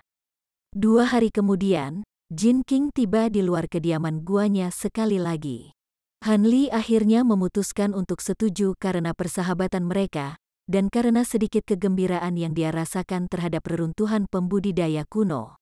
Siapa yang tahu barang-barang luar biasa apa yang bisa ditemukan di dalamnya? Jin King secara alami sangat gembira dan meninggalkan kota Bintang Surgawi bersama Han Li dan jiwa bengkok, menuju reruntuhan pembudidaya kuno. Selama bertahun-tahun para pembudidaya di dekatnya diam-diam memahami bahwa jiwa bengkok adalah avatar Han Li, Jin King tidak terkejut melihatnya ikut. 2 bulan kemudian, Han Li dan yang lainnya terbang melalui daerah terpencil di Laut Bintang yang tersebar. Menurut Jin King, mereka seharusnya tidak jauh dari tujuan mereka, mengingat lamanya waktu mereka terbang. Seperti yang diharapkan, mereka melihat sebuah pulau besar kurang dari setengah hari kemudian. Pulau itu sangat luas dengan radius lebih dari 500 km. Namun, sebagian besar pulau itu tertutup perbukitan dan pegunungan. Sekilas, semuanya tampak tertutup debu kuning. Han Li menatap pulau itu dan bertanya pada Jin King dengan heran, "Ini pulau ini?" "Tepat sekali. Kami menemukan pulau ini dengan mengikuti peta. Saya mendengar dari manusia terdekat bahwa pulau ini benar-benar tidak berpenghuni. Tidak hanya tidak ada nadi roh di dekatnya, tetapi untuk beberapa alasan yang tidak diketahui, tidak ada pohon yang hidup di pulau ini juga." Jin King menjelaskan dengan sedikit kebingungan. Han Li sedikit terkejut dan merenung sejenak sebelum berbicara sambil tersenyum, "Itu pertanda baik. Semakin tidak biasa pulau itu, semakin besar kemungkinan itu benar-benar menjadi reruntuhan pembudidaya kuno." Hei, awalnya, kami juga berpikiran sama. Kami akhirnya mencari di seluruh pulau sampai kami menemukan lokasi yang paling mungkin. Jin King berbicara dengan puas. Han Li samar-samar tersenyum. Setelah melihat-lihat dia dengan santai bertanya, "Kamu bilang ada mantra formasi yang menyelimuti suatu area?" Di mana itu? Ada gunung berpasir besar 50 km ke timur. Salah satu sisinya tertutup oleh formasi besar. Jin King berbicara tanpa ragu-ragu. Han Li menyeringai dan berkata, "Ayo pergi. Mungkin partnermu sudah datang dan melarutkan mantra formasi." Hei, sejujurnya, itu tidak buruk. Ini akan jauh lebih merepotkan. Paling-paling mereka hanya akan mengambil sebagian besar harta di dalamnya. Jin King membelai dagunya dan memasang ekspresi licik. Ketika Han Li melihat ekspresinya, dia tanpa sadar tertawa. Keduanya hanya bercanda. Semua orang tahu bahwa formasi kultivator kuno bukanlah sesuatu yang dapat dengan mudah ditembus tanpa setidaknya 1 atau 2 bulan trial and error. Ayo pergi, rekan Taois Han. Sebaiknya kita tidak membuat mereka menunggu. Jin King memanggil Han Li sebelum terbang dalam seberkas cahaya putih biru. Han Li samar-samar tersenyum dan mengejarnya dengan jiwa bengkok pada harta sihir mereka. Bagi seorang pembudidaya formasi inti, 50 km adalah sesuatu yang dapat mereka lewati dengan mudah hanya dalam beberapa saat. Sebuah gunung kuning besar memasuki pandangan Han Li. Tingginya sekitar 3 km dan seluruhnya tertutup pasir kuning. Karena tidak ada satupun jejak hijau, itu membuat pemirsanya merasa serba salah seolah-olah seluruhnya terbuat dari tanah kuning berpasir. Saat mereka terbang lebih dekat ke gunung, badai tiba-tiba bertiup, melemparkan pasir dan kerikil ke langit. Angin kencang yang tak berujung segera menyebabkan daerah di dekatnya menjadi gelap gulita, karena lapisan pasir yang padat ditendang oleh angin yang menghalangi cahaya. Han Li dan rekan-rekannya tidak takut menghadapi badai pasir. Dengan kilatan kecemerlangan, tubuh mereka ditutupi lapisan cahaya, memungkinkan mereka untuk terus terbang ke depan. Setelah terbang melalui badai pasir sejauh 5 km, tiba-tiba menghilang, dan mereka dapat dengan mudah tiba di dasar gunung berpasir. Jin King kemudian menerbangkan lingkaran kecil di sekitar gunung dengan Han Li, akhirnya tiba di beberapa bangunan batu yang sangat kasar. Tampaknya mereka dibangun dengan menggunakan teknik transformasi batu karena semua bangunan memiliki warna abu-abu monoton yang sama. Sebelum ada yang turun, pintu ke salah satu bangunan terbuka dengan 2 pria dan 1 wanita berjalan keluar. Laki-laki adalah pembudidaya formasi inti sedangkan wanita adalah pembudidaya yayasan pendirian. Rekan Taois Jin, Anda telah tiba. Betapa tepat waktu, kami baru saja tiba baru-baru ini. Kultivator di tengah adalah seorang pemuda halus yang mengenakan pakaian putih. Setelah melihat Jin King, dia dengan ramah memanggilnya dengan cara yang agak ramah.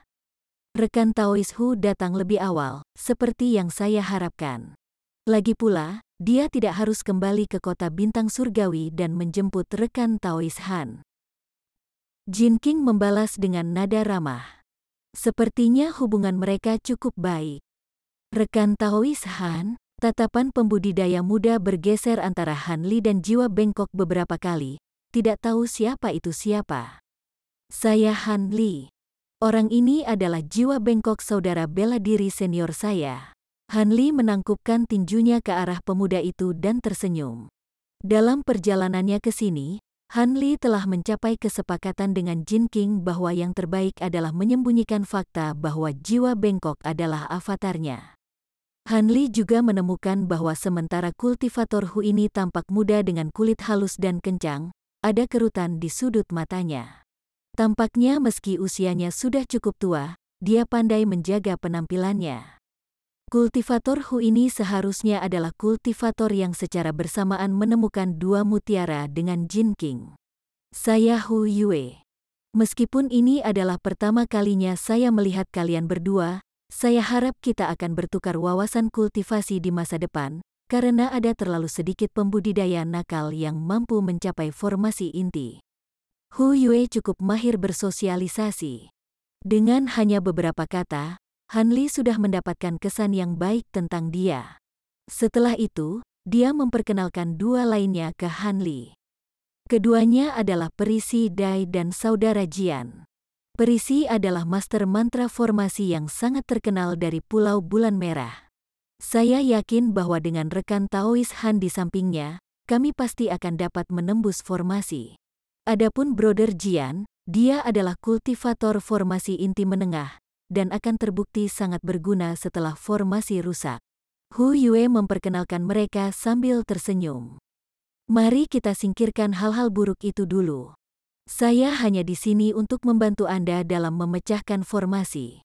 Jika ada bahaya yang muncul setelah formasi sihir pecah, saya tidak akan bisa bertindak karena saya hanya di yayasan pendirian. Juga, saya akan mendapatkan pilihan pertama dari rampasan apapun yang muncul. Kultivator perempuan bernama Si Dai memiliki penampilan biasa. Namun, ekspresinya angkuh, dan kata-katanya tidak mengandung jejak kesopanan, sangat mengejutkan yang lain. Pulau Bulan Merah, mungkinkah rekan Daoisi memiliki hubungan dengan Master Si Taois Pulau Red Moon? Jin King bertanya dengan penampilan ragu-ragu. Setelah melirik Jin King, dia memberikan jawaban acuh tak acuh, dia adalah ayahku. Hehe, karena memang seperti itu, kami akan setuju dengan syaratmu. Setelah mendengar jawabannya, dia memberikan tanggapan langsung, menyebabkan Han Li menatapnya dengan heran. Han Li kemudian mendengar transmisi suara Jin King, rekan Taois Han. Daois Master Si telah memperlakukan saya dengan sangat baik sejak lama. Saya harap rekan Daoi Han akan memaafkan saya. Han Li tetap diam dan dengan santai tersenyum ke arah Jin King.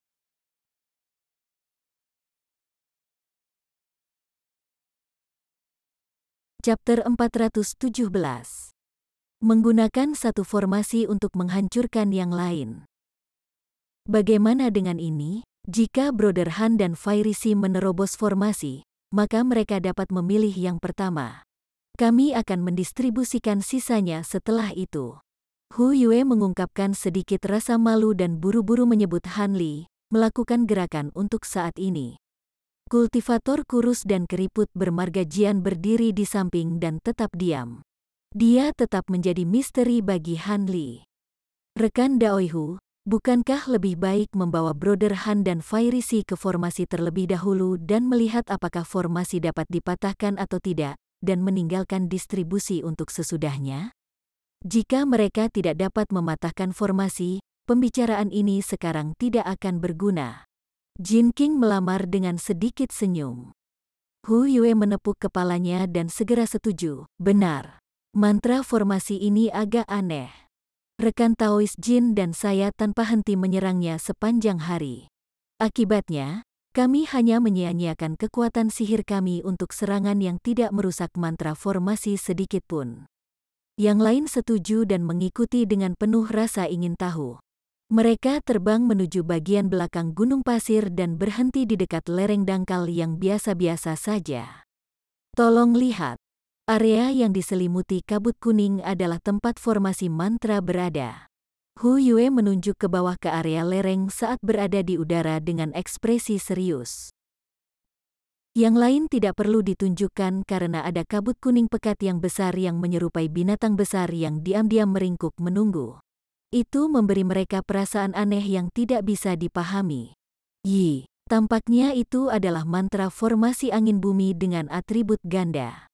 Sangat menarik. Setelah melihat keagungan mantra formasi, mata Si Dai langsung menjadi cerah karena kegembiraan. Han Li dibawa kembali ke perhatian setelah mendengarnya dan menatapnya sebelum mengalihkan perhatiannya ke mantra formasi. Tidak lama kemudian, ekspresinya menjadi serius.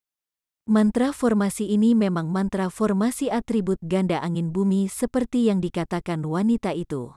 Pada levelnya saat ini, akan terbukti cukup merepotkan untuk menerobosnya. Pada saat itu, Si Dai perlahan turun ke tepi formasi mantra dan dengan antusias mengeluarkan alat ajaib yang aneh. Dia mengelus alat ajaib berbentuk cakram sebelum mengarahkannya ke kabut kuning dan menembakkan seberkas cahaya hijau. Sinar itu kemudian menghilang tanpa jejak ke dalam formasi. Si Dai mengerutkan kening saat dia mengeluarkan bola kristal yang berapi-api dan menggosoknya dengan tangannya beberapa kali sebelum mengirimnya ke kabut kuning juga. Tapi setelah berkedip beberapa kali dengan lampu merah, bola kristal itu juga tenggelam ke dalam kabut kuning pekat. Pada titik ini, kulit wanita pembudidaya berubah sedikit merah, tanpa sadar mengungkapkan ekspresi khawatir. Dia terus menyelidiki mantra formasi dengan 8 alat sihir lain yang berbeda. Namun, selain cermin tembaga kuning yang mampu menyinari area kabut, tidak ada alat sihir lain yang memiliki efek apapun. Setelah melihat ini, anggota parti yang lain saling memandang dan mau tidak mau terbang menuruni lereng, mendekati wanita itu. Setelah mengamati lebih lama, Han Li melihat bahwa wanita itu ingin terus mengirimkan alat-alat sulap dan tidak bisa menahan diri untuk tidak menghela nafas dalam hati. Dia dengan lembut bertanya, "Perisi, bagaimana kalau kamu biarkan aku mencobanya?" Jika rekan Taois Han memiliki trik, jangan ragu untuk menggunakannya. Wanita muda ini tidak akan menghentikanmu. Dari nada suaranya, jelas bahwa Perisi menjadi frustrasi. Han Li menjadi sedikit kesal, tapi dia tetap terlihat tenang. Tanpa memperhatikannya, dia menepuk kantong penyimpanannya dan mengeluarkan lebih dari selusin bendera kecil dengan berbagai warna. Mereka kemudian mengepung Han Li dan mulai perlahan berputar di sekelilingnya. Bendera formasi. Setelah melihat bendera kecil muncul, Jin King dengan cerdik memanggil nama item tersebut. Yang lain menatap dengan heran, tidak tahu apa yang ingin dilakukan Han Li dengan formasi itu. Han Li tidak memperhatikan ekspresi kagum mereka dan hanya menunjuk ke bendera formasi. Bendera formasi kemudian terbang dalam garis-garis kecemerlangan di atas kabut kuning. Sesuai dengan pola yang diatur, mereka melayang di atas kabut dalam bentuk yang samar-samar menyerupai biduk.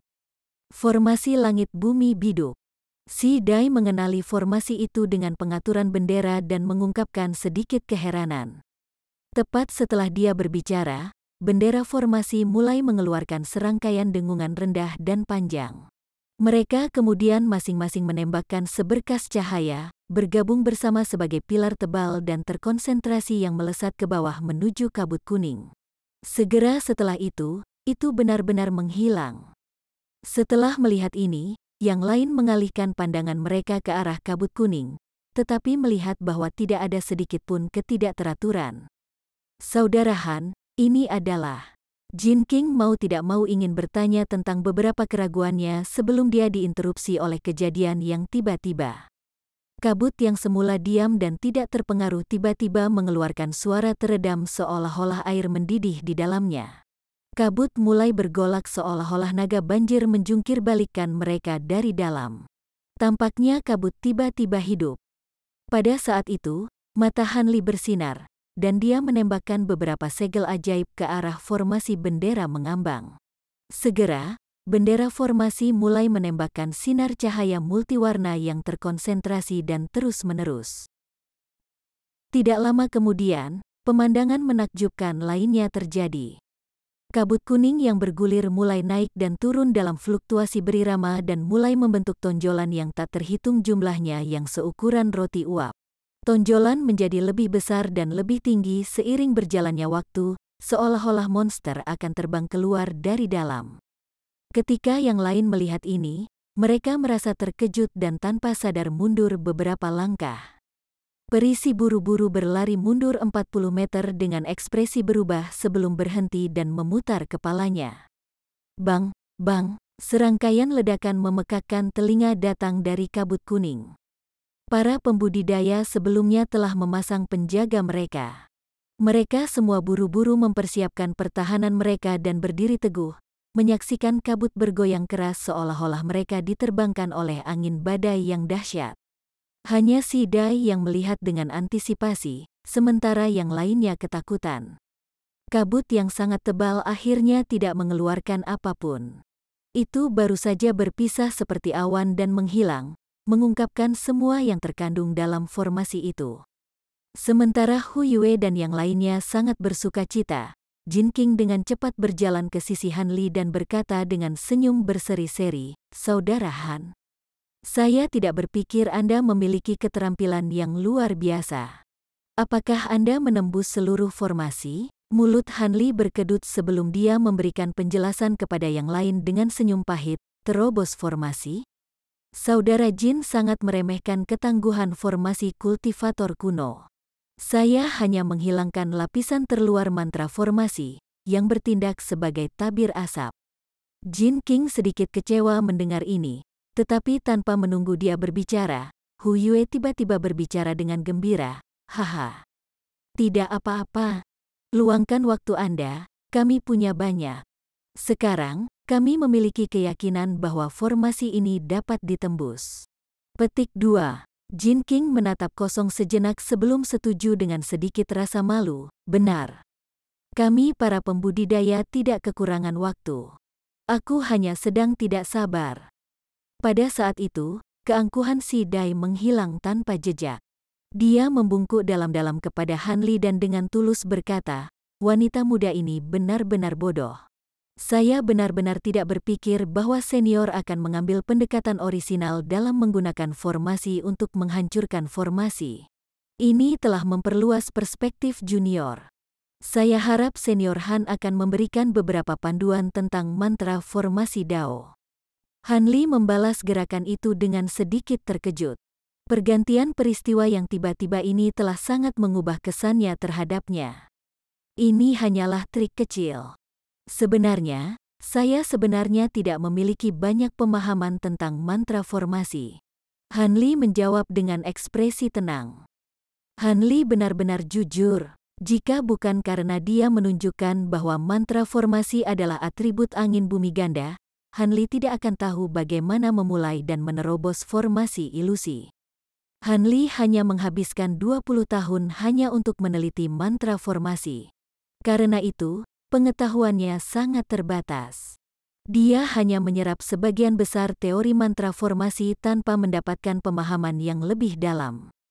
Alasan mengapa dia bisa menggunakan strategi yang dipersiapkan dengan sangat hati-hati, seperti menggunakan bendera formasi Big Dipper Heaven Earth untuk menghancurkan formasi, hanyalah karena keyakinannya tentang kejeniusan Shin Ruting dalam mantra formasi. Di antara pengalaman Shin Ruting, dia memasukkan metode cerdik yang dia gunakan untuk menembus berbagai jenis mantra formasi. Meskipun kurangnya pemahaman Han Li, dia telah melakukan upaya sembrono. Namun, teknik ini sangat pintar dan sangat mengejutkan yang lain. Para pembudidaya lainnya dengan jelas menganggap kata-kata Han Li sebagai kerendahan hati dan memandangnya dengan hormat. Han Li samar-samar tersenyum menanggapi dan tidak memaksa dirinya untuk menjelaskan lebih lanjut. Sebaliknya, dia mengalihkan pandangannya untuk melihat formasi sebenarnya yang tersembunyi di balik formasi ilusi. Setelah kabut memudar, lapisan cahaya kuning redup terungkap, meliputi area seluas sekitar 400 meter.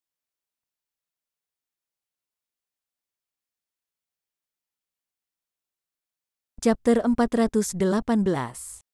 Menerobos formasi. Penghalang cahaya yang baru terungkap itu tebal dan sedikit kabur. Meskipun tidak sekabur kabut kuning pekat, itu masih menutupi interiornya. Selain penghalang cahaya luar, tampaknya ada beberapa lapisan lagi di dalam dan pilar bundar di tengah penghalang cahaya yang tingginya sekitar 10 meter. Desain dan karakter dekoratif kuno tampaknya terukir di atasnya, tetapi tidak ada yang bisa dengan jelas melihatnya karena indera spiritual mereka sepenuhnya terhalang oleh penghalang cahaya. Tetapi bahkan yang lebih aneh dari pilar adalah pita cahaya pelangi yang tak terhitung jumlahnya dan ramping yang berkeliaran tidak menentu di dalam penghalang cahaya. Mereka tampak sangat tidak normal seolah-olah mereka hidup. Ketika yang lain melihat ini, mereka tidak bisa menahan diri untuk tidak mendecakkan lidah mereka dengan takjub. Ekspresi Han Li menjadi suram dan dia dengan ceroboh mengungkapkan jejak kecurigaannya. Meskipun dia tidak memecahkan banyak formasi mantra kuno, catatan Shinruin berisi informasi tentang banyak jenis mantra formasi kuno. Dari aura dan penampilan mantra formasi di hadapannya, tidak tampak sedikit pun mirip dengan formasi mantra kuno. Itu bahkan memiliki jejak ki jahat. Dengan pemikiran itu, Han Li mengalihkan pandangannya ke arah si Dai di dekatnya. Dia melihatnya memeriksa formasi dengan rasa ingin tahu yang besar, tetapi wajahnya tidak menunjukkan sedikit pun keanehan. Hal ini menyebabkan Han Li, yang tidak terlalu percaya diri pada formasi, secara mengejek percaya bahwa penilaiannya salah. Sepertinya hari ini akan segera berakhir. Karena saudara Han dan yang lainnya telah datang ke sini dari jauh, bagaimana kalau mereka beristirahat sejenak sebelum kembali untuk menghancurkan formasi besok? Lagi pula, sepertinya formasi itu tidak bisa ditembus dalam waktu singkat. Hu Yue berbicara, menunjukkan perhatian yang besar terhadap Han Li dan yang lainnya yang baru saja tiba. Karena Han Li merasa bahwa formasi ini akan memakan waktu cukup lama untuk terurai dan agak lelah, dia tidak menolak saran Hu Yue. Meskipun Perisi tampaknya telah mengidentifikasi formasi dan sangat ingin melanjutkan, dia tidak mengajukan keberatan terhadap saran Hu Yue. Dengan demikian, kelompok itu kembali ke bangunan batu mereka. Karena tidak banyak bangunan batu, Han Li dan yang lainnya dengan santai membentuk kembali bumi untuk membuat beberapa ruangan dan menggunakan teknik transformasi batu pada mereka sebelum secara resmi tinggal di dalamnya. Keesokan paginya, Han Li dan Si Dai tiba di luar penghalang cahaya dan memulai tes dan perhitungan atribut mereka. Seluruh proses penghancuran formasi sangat lambat, terutama di awal. Keduanya merasa agak kewalahan, tidak tahu harus mulai dari mana. Mereka sering menghadapi beberapa kesulitan yang tidak dapat diatasi sehingga mereka tidak dapat membuat kemajuan apapun, bahkan setelah menghabiskan beberapa hari untuk mencoba menyelesaikannya. Tapi terlepas dari bagaimana itu dikatakan, mantra formasi tidak hidup saat mereka masih hidup. Hanya masalah waktu sebelum mantra formasi dipelajari dan dipahami sepenuhnya. Bahkan mantra formasi yang sangat aneh akhirnya bisa terurai. Melalui kerjasama Han Li dan Perisi, mantra formasi kuno ini terbukti tidak terkecuali. Detailnya yang lebih halus perlahan-lahan dibuat jelas sedikit demi sedikit. Selama proses ini, pandangan Han Li terhadap pembudidaya wanita sangat berubah. Meskipun dia terlihat agak sombong, dia benar-benar memiliki beberapa keterampilan. Tidak hanya dia sepenuhnya memahami semua jenis mantra formasi yang beredar luas, analisisnya tentang komposisi mantra formasi sangat teliti dan sempurna, menyebabkan Han Li sedikit menghormatinya. Meskipun Han Li melihat bahwa pencapaiannya dalam teori mantra formasi tidak semenakjubkan Xin Ruyin, dia tidak terlalu jauh. Tetapi pada saat yang sama, Han Li merasa agak bingung. Mengapa semua ahli mantra formasi yang dia kenal adalah perempuan? Mungkinkah surga telah memberi para pembudidaya wanita berbakat dengan bakat bawaan untuk mantra formasi? Namun, membandingkan Perisi dengan Xin Ruyin adalah latihan frustrasi. Meskipun pemahaman Perisi pada teorinya jelas, dia memiliki terlalu sedikit metode pemecah formasi. Dia hanya akan bergantian melalui beberapa jenis, dan jika tidak satu pun dari mereka memiliki efek apapun, dia hanya bisa menatap tak berdaya. Han Li jelas tahu keterbatasannya sendiri dengan baik. Seorang pemula dalam mantra formasi seperti dirinya jauh lebih rendah jika dibandingkan dengan wanita ini. Memahami hal ini, dia tidak pernah membantah apapun yang dikatakan wanita itu dan terus terang menggunakan trik pemecah formasi Xin Ruyin sesuai dengan apa yang dia katakan. Menanggapi tindakannya, wanita itu menjadi agak terkesan olehnya. Sebagai hasil dari peristiwa ini, Han Li dan Perisi mengembangkan koordinasi yang erat. Setelah pembudidaya wanita menganalisis titik lemah dari formasi mantra, Han Li kemudian akan memikirkan cara untuk menerobos. Tidak hanya kecepatan mereka dalam mengungkap formasi secara substansial meningkat, mereka belajar banyak tentang apa yang mereka kurang dari satu sama lain, untuk kepuasan mereka. Adapun Jin King dan yang lainnya, mereka tidak dapat berkontribusi untuk saat ini dan dengan patuh bermeditasi di bangunan batu, diam-diam menunggu keduanya memecahkan formasi. 3 bulan kemudian, Han Li dan Si Dai memanggil yang lain ke lereng. Dalam beberapa hari terakhir kerja keras mereka hampir berhasil menembus formasi besar. Sekarang, hanya batasan terakhir yang tersisa. Setelah hilang, pilar batu aneh di tengah akan terungkap sepenuhnya. Penampilan penghalang cahaya sekarang sangat berbeda dari ketika mereka mulai. Tidak hanya menyusut menjadi kurang dari setengah ukuran aslinya, kuning redup aslinya telah berubah menjadi merah-merah menyala. Setelah mendekatinya, seseorang akan merasakan panas terik yang dipancarkan. Tetapi yang lebih membingungkan adalah bahwa pita cahaya pelangi yang tak terhitung jumlahnya di dalam penghalang cahaya sekarang telah berubah menjadi ular api bersayap.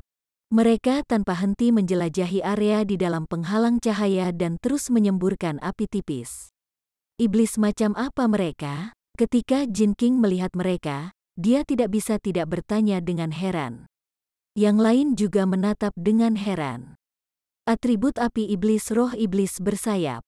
Mereka jarang terlihat dan hanya muncul di area yang sangat aneh. Ini memiliki umur yang sangat pendek, hanya berlangsung beberapa jam sebelum memudar. Namun, api iblis bawaan mereka tidak kalah kuat dari api inti pembudidaya formasi inti dan makanan favorit mereka adalah jiwa manusia dan jiwa utama pembudidaya. Mereka akan sangat merepotkan untuk dihadapi. Pembatasan terakhir jelas telah mengubah area tersebut menjadi lapangan triang, memungkinkan roh api untuk terus muncul. Jika ada pembudidaya dengan paksa menerobos batasan tanpa mengetahui hal ini, mereka pasti akan menjadi mangsa iblis bersayap. Si Dai dengan bangga menjelaskan. Lagi pula, sangat sedikit orang yang tahu tentang iblis bersayap, tapi dia bisa langsung mengenali mereka. Iblis bersayap. Ketika Jin King dan yang lainnya mendengar bahwa iblis mampu menelan jiwa asli mereka, ekspresi mereka tidak bisa tidak berubah. Karena kamu sudah memberitahu kami ini, kalian berdua pasti memiliki metode untuk menerobos. Tolong jangan ragu untuk memberi kami instruksi. Kultivator pendiam bermarga Jian tiba-tiba berbicara. Yang lain sedikit terkejut setelah mendengar ini dan mengalihkan pandangan mereka ke Si Dai dan Han Li. Han Li samar-samar tersenyum tetapi tetap diam. Si Dai kemudian menyeringai dan berbicara dengan suara yang indah. Han senior dan saya cukup pusing pada awalnya, tetapi setelah beberapa hari berdiskusi, kami akhirnya memikirkan metode yang aman untuk menembus batasan. Namun, ini membutuhkan bantuan kekuatan Anda. Meskipun ekspresi wanita ini tenang, suaranya yang merdu membuatnya tampil lebih menawan. Perisi, tolong beritahu kami. Kami pasti akan mengikuti instruksi Anda dan Senior Han. Hu Yue berbicara sambil tertawa. Si Dai kemudian dengan belak-belakan memberikan perintahnya.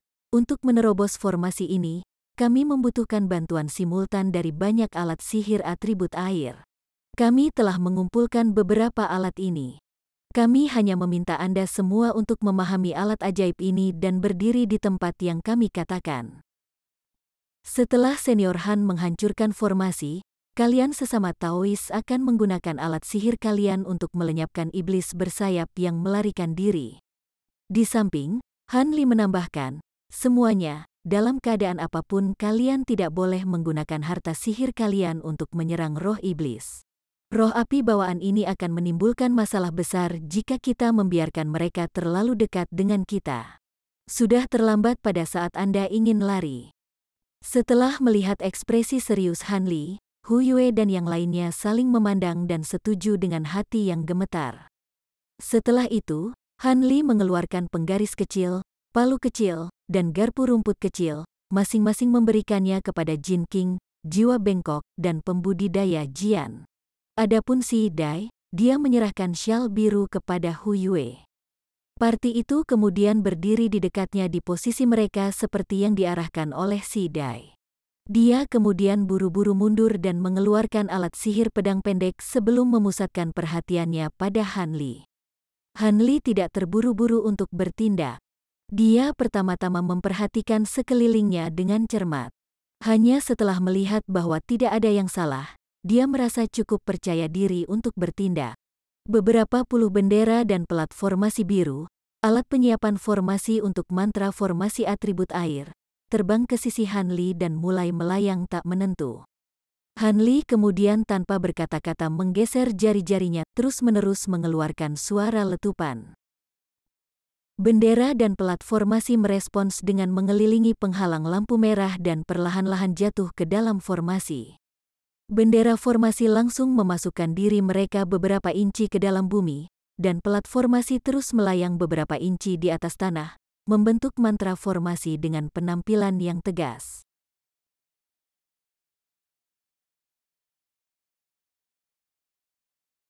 Chapter 419. Zaman kuno yang sunyi. Setelah bendera dan pelat formasi diatur dengan tepat, Han Li menarik napas dalam-dalam dan hendak melemparkan teknik sebelum terganggu oleh suara siulan yang datang dari cakrawala. Sinar biru melintas di cakrawala diikuti oleh garis biru menyerupai naga banjir yang dengan cepat terbang melintasi lautan. Dalam sekejap mata, itu tiba di atas mereka. Setelah cahaya memudar, seorang eksentrik mengenakan pedang ganda di punggungnya terungkap. Setelah melihat penampilannya, yang lain terkejut. Di atas mereka berdiri sosok kurus kering, dengan wajah merah yang tertutup ruam, dan mata segitiga yang galak dibingkai oleh rambut putih panjang yang berantakan. Pria berpenampilan aneh ini mengenakan kemeja hitam lengan pendek dengan keranjang bunga aneh yang tergantung di pinggangnya. Dari fluktuasi ki spiritualnya, tampaknya dia adalah seorang pembudidaya formasi inti menengah. Setelah mendapatkan pandangan yang jelas dari daerah tersebut, eksentrik terkejut melihat begitu banyak pembudidaya formasi inti. Tapi setelah tatapannya jatuh ke penghalang lampu merah dan alat penyiapan formasi Han Li, ekspresinya sangat berubah. Apakah kalian junior mencari kematian? Anda berani mengambil keuntungan dari ketidakhadiran tuan pulau ini untuk mencampuri proyeknya? Cepat dan pergi dari pulau ini. Teriakan eksentrik dengan tatapan tidak menyenangkan. Tuan pulau, ini milikmu. Hu Yue dan Jin King saling berpandangan sejenak sementara Han Li dan yang lainnya mengalami kerugian yang lebih besar. Ini bukan pulau tak berpenghuni? Hu Yue mengerutkan kening dan dengan tenang bertanya, rekan Taois adalah penguasa pulau ini? Jelas sekali, saya telah menjadi penguasa pulau ini selama beberapa ratus tahun. Si eksentrik menjawab tanpa jejak kesopanan. Aneh. Kakakku Jin dan aku tidak pernah melihatmu dalam perjalanan terakhir kita di sini. Hu Yue menyatakan dengan tenang. Apa, Anda sudah datang ke sini sekali? Ini sama dengan situasi saat ini. Anda datang ke sini ketika saya disibukkan dengan hal-hal di luar pulau. Eksentrik memelototi mereka dengan kemarahan yang lebih besar. Hu Yue mencibir dan berkata dengan nada mengejek, jadi maksudmu kamu adalah satu-satunya penghuni pulau ini? Kemudian gelar tuan pulau Anda yang terhormat diberikan sendiri. Saat batasan di hadapannya akan dihilangkan, Hu Yue tidak mau memperhatikan eksentrik di depannya. Berhentilah berpura-pura. Bagaimanapun, Anda telah melakukan kejahatan berat dengan menghancurkan batasan-batasan ini. Karena kamu tidak ingin pergi, maka aku akan membantumu tetap di sini selamanya. Tiba-tiba, keranjang anyaman di pinggangnya berubah menjadi seberkas ki putih yang dingin, melesat lurus ke arah Hu Yue. Kali ini, Han Li dan yang lainnya yang terkejut. Apakah orang ini sudah gila? Apakah dia tidak melihat berapa banyak pembudidaya formasi inti yang mereka miliki di pihak mereka? Apakah pikirannya kacau? Hu Yue menanggapi dengan marah. Dengan lambaian lengan bajunya, dua lampu merah melesat lurus ke arah kabut putih yang masuk. Dengan peng yang teredam, kabut putih itu tersebar dan menghilang ke segala arah. Sepertinya gonggongan anjing ini lebih besar dari gigitannya. Hu Yue santai saat melihat kabut menyebar dan terus terang membuat beberapa komentar tajam. Si eksentrik tetap diam tapi anehnya tersenyum. Hati Hu Yue bergetar dan ekspresinya tiba-tiba berubah. Sebelum berteriak, apa yang terjadi? Pisau terbangku. Setelah memecahkan ki putih yang berubah dari keranjang, kedua pisau terbang itu terhuyung-huyung di tempat asalnya seolah-olah mereka gagal. Setelah itu, ki putih yang tersebar dengan cepat menyusun kembali dirinya sendiri, dan dengan kilatan cahaya, ia direformasi kembali menjadi penampilannya sebagai keranjang bunga. Dua pisau terbang terperangkap di dalam keranjang bunga sementara diselimuti ki putih, tidak mampu melepaskan diri. Hu Yue memandang dengan tak percaya saat harta sihirnya tertahan. Yang lain juga memucat sebagai tanggapan. Namun, eksentrik tidak memberi mereka waktu untuk berpikir. Dia dengan dingin tertawa dan bahunya bersinar terang. Menembak jatuh dua garis cahaya pedang abu-abu ke arah Hu Yue. Saat dia berada di sebelah Hu Yue, Jin King secara alami merasa malu untuk hanya berdiam diri. Dia menjentikkan tangannya dan melemparkan stempel balok kecil yang tumbuh lebih besar saat menabrak cahaya abu-abu. Dengan gemuruh guntur, 3 harta sihir melepaskan kilatan warna-warni yang terjalin dengan cemerlang. Pada saat itu, pembudidaya bermarga Jian memandang Han Li dan jiwa bengkok sebelum diam-diam mengangkat tangannya dan menembakkan garpu rumput yang bersinar dengan ki hitam putih ke arah eksentrik. Han Li dalam hati menghela nafas. Karena semua orang telah bertindak, dia dan jiwa bengkok tidak bisa lagi hanya berdiam diri dan harus bergabung dengan mereka melawan eksentrik. Dengan pemikiran itu, Han Li dan Kruk Soul merilis Immemorial Bowel dan Green Brilliant Dagger mereka, mengirim mereka ke medan pertempuran. Ketika eksentrik melihat ini, dia tidak mengungkapkan rasa takut. Sebaliknya, dia tertawa terbahak-bahak dan meludahkan mutiara darah hitam ke arah harta sihir mereka. Serangkaian ledakan besar terdengar, sangat bertentangan dengan harapan mereka. Manik-manik itu telah melepaskan cahaya hitam tepat ketika harta sihir mereka menyentuh manik-manik itu dan meledak, menyebabkan kerusakan spiritual yang besar pada harta sihir dan semua lampu mereka segera meredup. Kultivator bermarga Jian merasakan sakit hati yang luar biasa dan tampak sangat menyesal. Tangannya membentuk segel mantra untuk mengambil garpu rumput terbang. Dari serangan itu, dia perlu memeliharanya dalam jiwa aslinya selama sekitar 1 tahun sebelum pulih menjadi normal. Namun, dia terlambat mengambil harta sihirnya. Saat eksentrik tertawa dingin, keranjang anyamannya bersinar dengan cahaya putih dan tiba-tiba melesat ke arah harta sihir dalam seberkas cahaya putih, menjebak mereka di dalamnya. Kultivator bermarga Jian tiba-tiba memikirkan sesuatu setelah melihat ini dan berteriak putus asa, harta karun kuno. Anda menggunakan Desolate Antiquity. Han Li tercengang melihat ini. Sebuah Desolate Antiquity sebenarnya adalah harta sihir yang disempurnakan oleh para pembudidaya kuno. Jenis harta sihir ini memiliki satu kemampuan surgawi, tetapi kekuatannya sangat besar dan tidak dapat dibandingkan dengan kekuatan harta sihir biasa saat ini. Metode pemurnian harta karun ajaib dan bahan-bahan kuno secara substansial berbeda dari yang ada sekarang. Harta mereka tidak mampu ditarik ke dalam tubuh dan hanya bisa dibawa secara fisik seperti alat ajaib. Ini juga satu-satunya metode untuk membedakan Desolate Antiquity dari harta sihir biasa. Setelah sekarang melihat kelainan keranjang bunga dan mengingat bahwa keranjang itu telah tergantung di pinggangnya sejak awal, mustahil baginya untuk tidak menyadari identitas sebenarnya dari harta ajaib ini.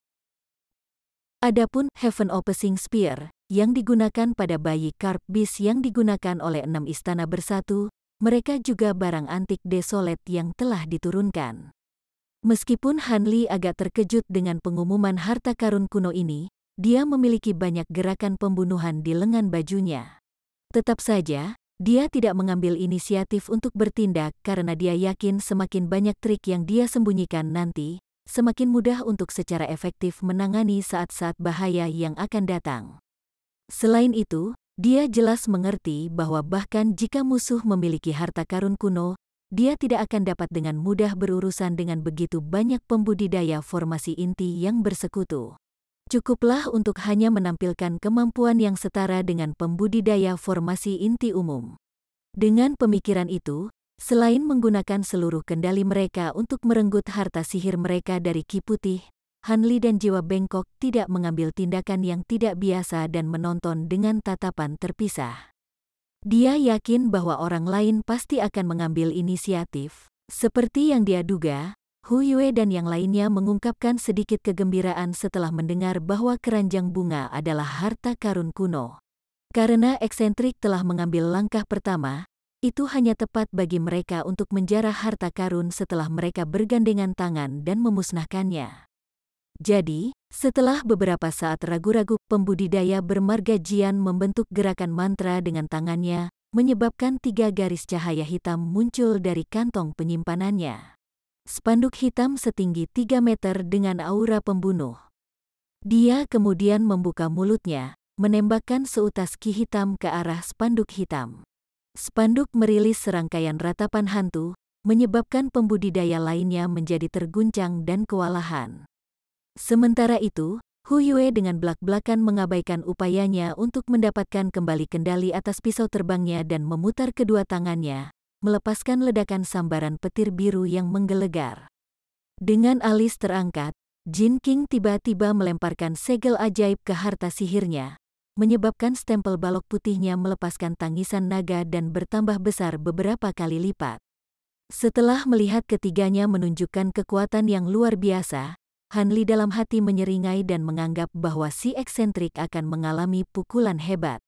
Tapi meskipun menunjukkan sedikit keterkejutan saat melihat serangan ganas ketiganya, cibirannya segera kembali. Dia merobek kemeja lengan pendeknya dan memperlihatkan bagian atas tubuhnya yang telanjang. Han Li hampir menggigit lidahnya sendiri karena terkejut. Selain dadanya yang keriput, dua tengkorak manusia seukuran kepalan tangan menggigit di setiap sisi perutnya. Masing-masing tengkorak berwarna hitam legam dan memiliki rambut panjang yang berantakan. Selain itu, tengkorak-tengkorak itu menggeliat tanpa henti seolah-olah mereka hidup. Pada saat itu, petir biru yang menggelegar dan 3 spanduk hitam telah memasuki pandangan eksentrik. Dia dengan ringan mengulurkan 2 jarinya dan mulai mengucapkan mantra aneh. Kedua tengkorak manusia itu mulai mengeluarkan isakan pelan dan tertahan sebelum terbang menjauh dari perutnya dan menggigit 2 jari eksentrik yang terjulur. Mereka kemudian dengan bersemangat maju ke depan untuk menemui petir yang menggelegar dan spanduk hitam.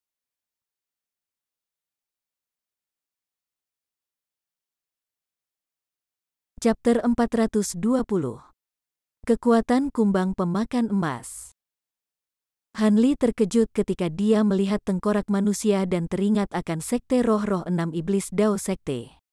Murid Sekte Roh Hantu menggunakan alat sulap berbentuk tengkorak manusia untuk menyerang, tetapi mereka hanyalah benda mati, tidak seperti tengkorak hitam yang tampaknya memiliki kehidupan mereka sendiri.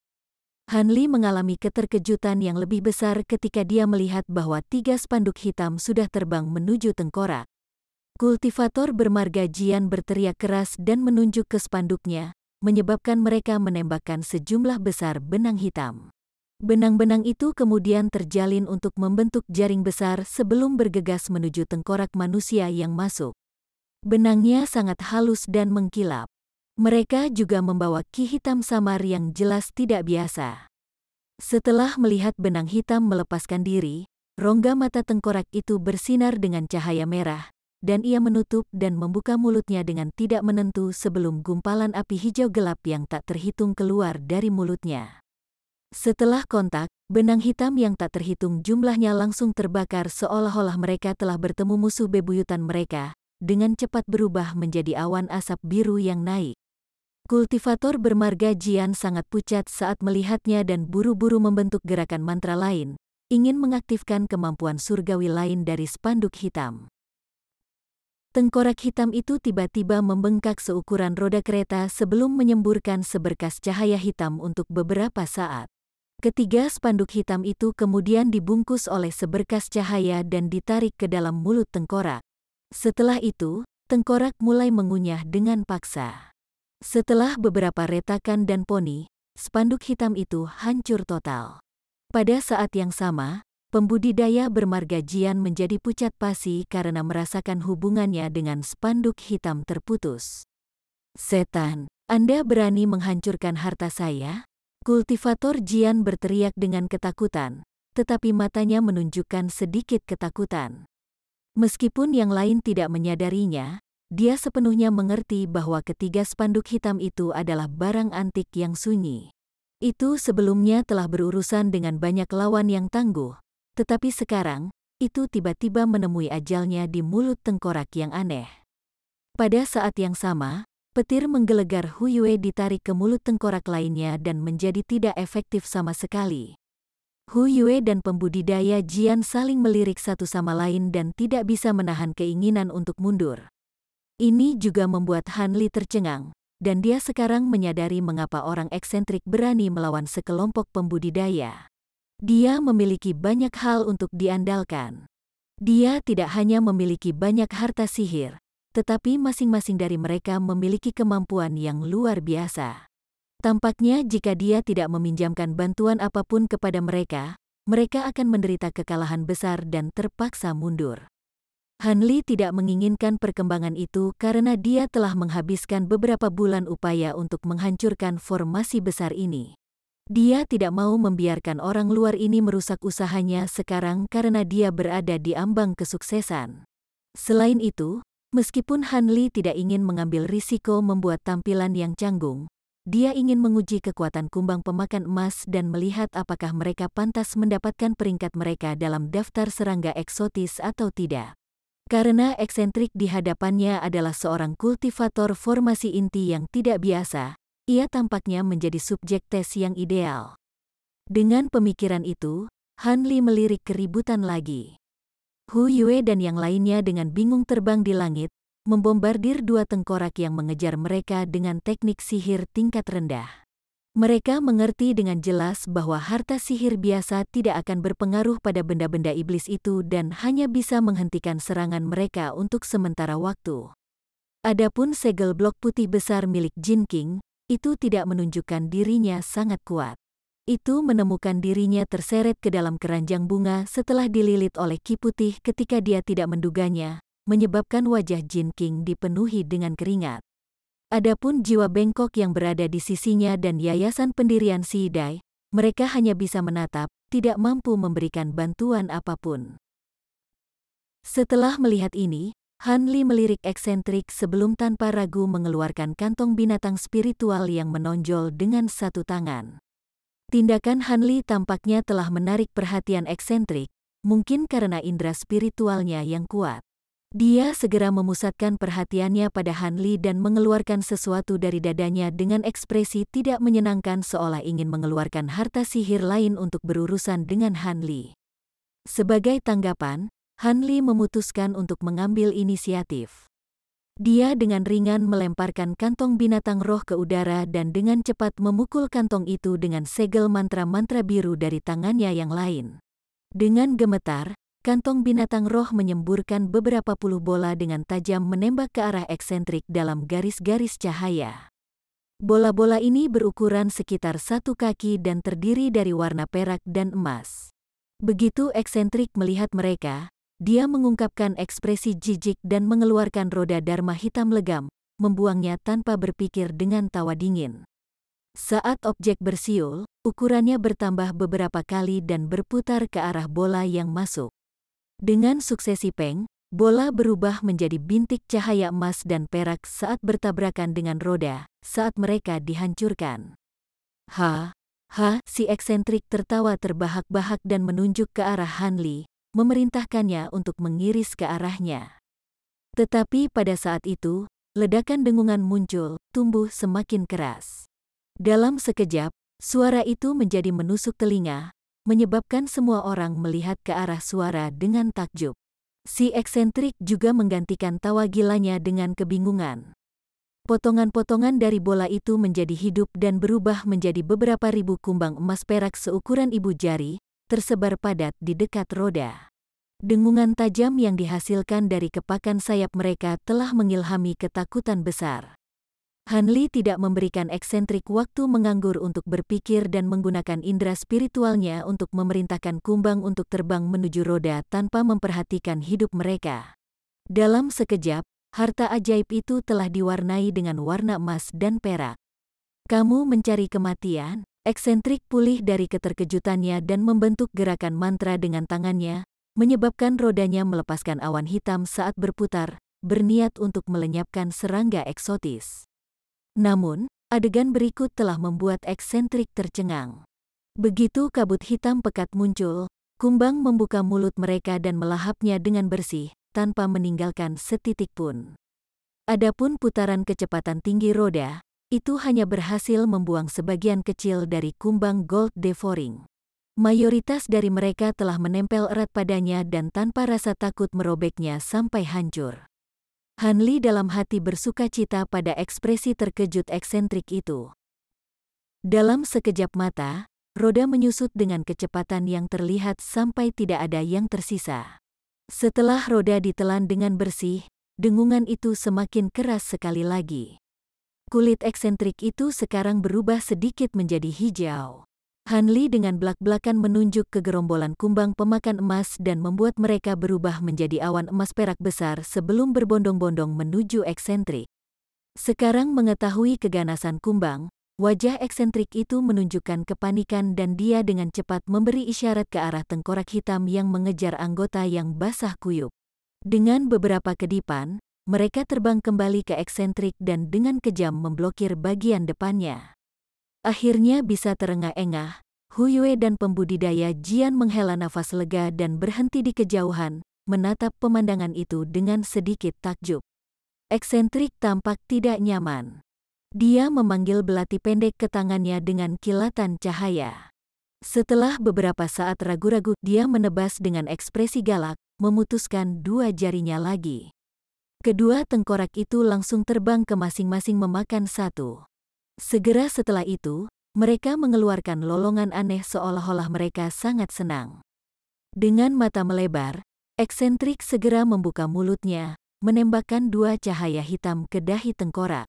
Kedua tengkorak itu kemudian mengeluarkan serangkaian erangan yang menyakitkan dan mulai mengalami perubahan yang aneh. Dengan retakan yang terdengar, dua tanduk aneh yang mirip dengan kambing gunung tumbuh dari atas tengkorak mereka, dan gigi tajam mereka yang tajam tumbuh beberapa inci, menjadi lebih tajam dalam prosesnya. Dan selama beberapa tarikan napas, rambut mereka berubah menjadi merah darah, benar-benar mengubah tengkorak menjadi kepala hantu. Pergi. Dengan transformasi tengkorak yang selesai, eksentrik itu menghela nafas lega dan dengan susah payah menggunakan jarinya untuk memerintahkan mereka menuju kawanan serangga. Mata kepala hantu itu bersinar dengan lampu hijau aneh sebelum dengan patuh menyerbu ke arah kawanan serangga dengan peluit panjang. Ketika kumbang pemakan emas melihat kepala hantu menembak ke arah mereka, mereka berpisah menjadi dua kawanan di bawah komando Han Li, masing-masing terbang untuk menemui salah satu kepala hantu. Kepala hantu yang berubah itu membuka mulutnya lebar-lebar dan memuntahkan gumpalan api hijau tua yang beberapa kali lebih tebal dari sebelumnya. Setelah tumbukan, serangkaian ledakan mendorong kawanan kumbang pemakan emas mundur sekitar 10 meter. Kawanan kumbang berada dalam kekacauan. Eksentrik mengungkapkan sedikit kegembiraan, tetapi itu hanya berlangsung sesaat. Gumpalan api yang dilepaskan ke arah kawanan pemakan emas tidak melakukan apa-apa selain mengirim beberapa kumbang berjatuhan. Tetapi setelah itu, mereka terus terbang ke depan seolah-olah mereka tidak mengalami kerusakan sedikit pun. Si eksentrik sekarang memasang wajah tidak percaya. Will-o-wisp yang diludahkan oleh kepala hantunya lebih kuat dari kor flame. Bagaimana mereka tidak mampu menggoreng beberapa serangga? Tetapi meskipun tidak mampu menghadapi kumbang pemakan emas dengan kepala hantunya, gumpalan api masih membuat kumbang tetap berada di tempat. Tampaknya mereka terjebak dalam jalan buntu. Si eksentrik mengerutkan kening dan mulai memikirkan tindakan balasan. Pada saat itu, suara mendengung terjadi dengan volume beberapa kali lebih keras dari sebelumnya. Ketika eksentrik mengangkat kepalanya, wajahnya berubah pucat pasi seolah-olah tanpa darah. Bersambung ke chapter 421. Bagi Anda para sahabat kultivator, ketua klan dan ketua sekte, yang telah mengikuti channel Tortorokai, Mimin mengucapkan terima kasih.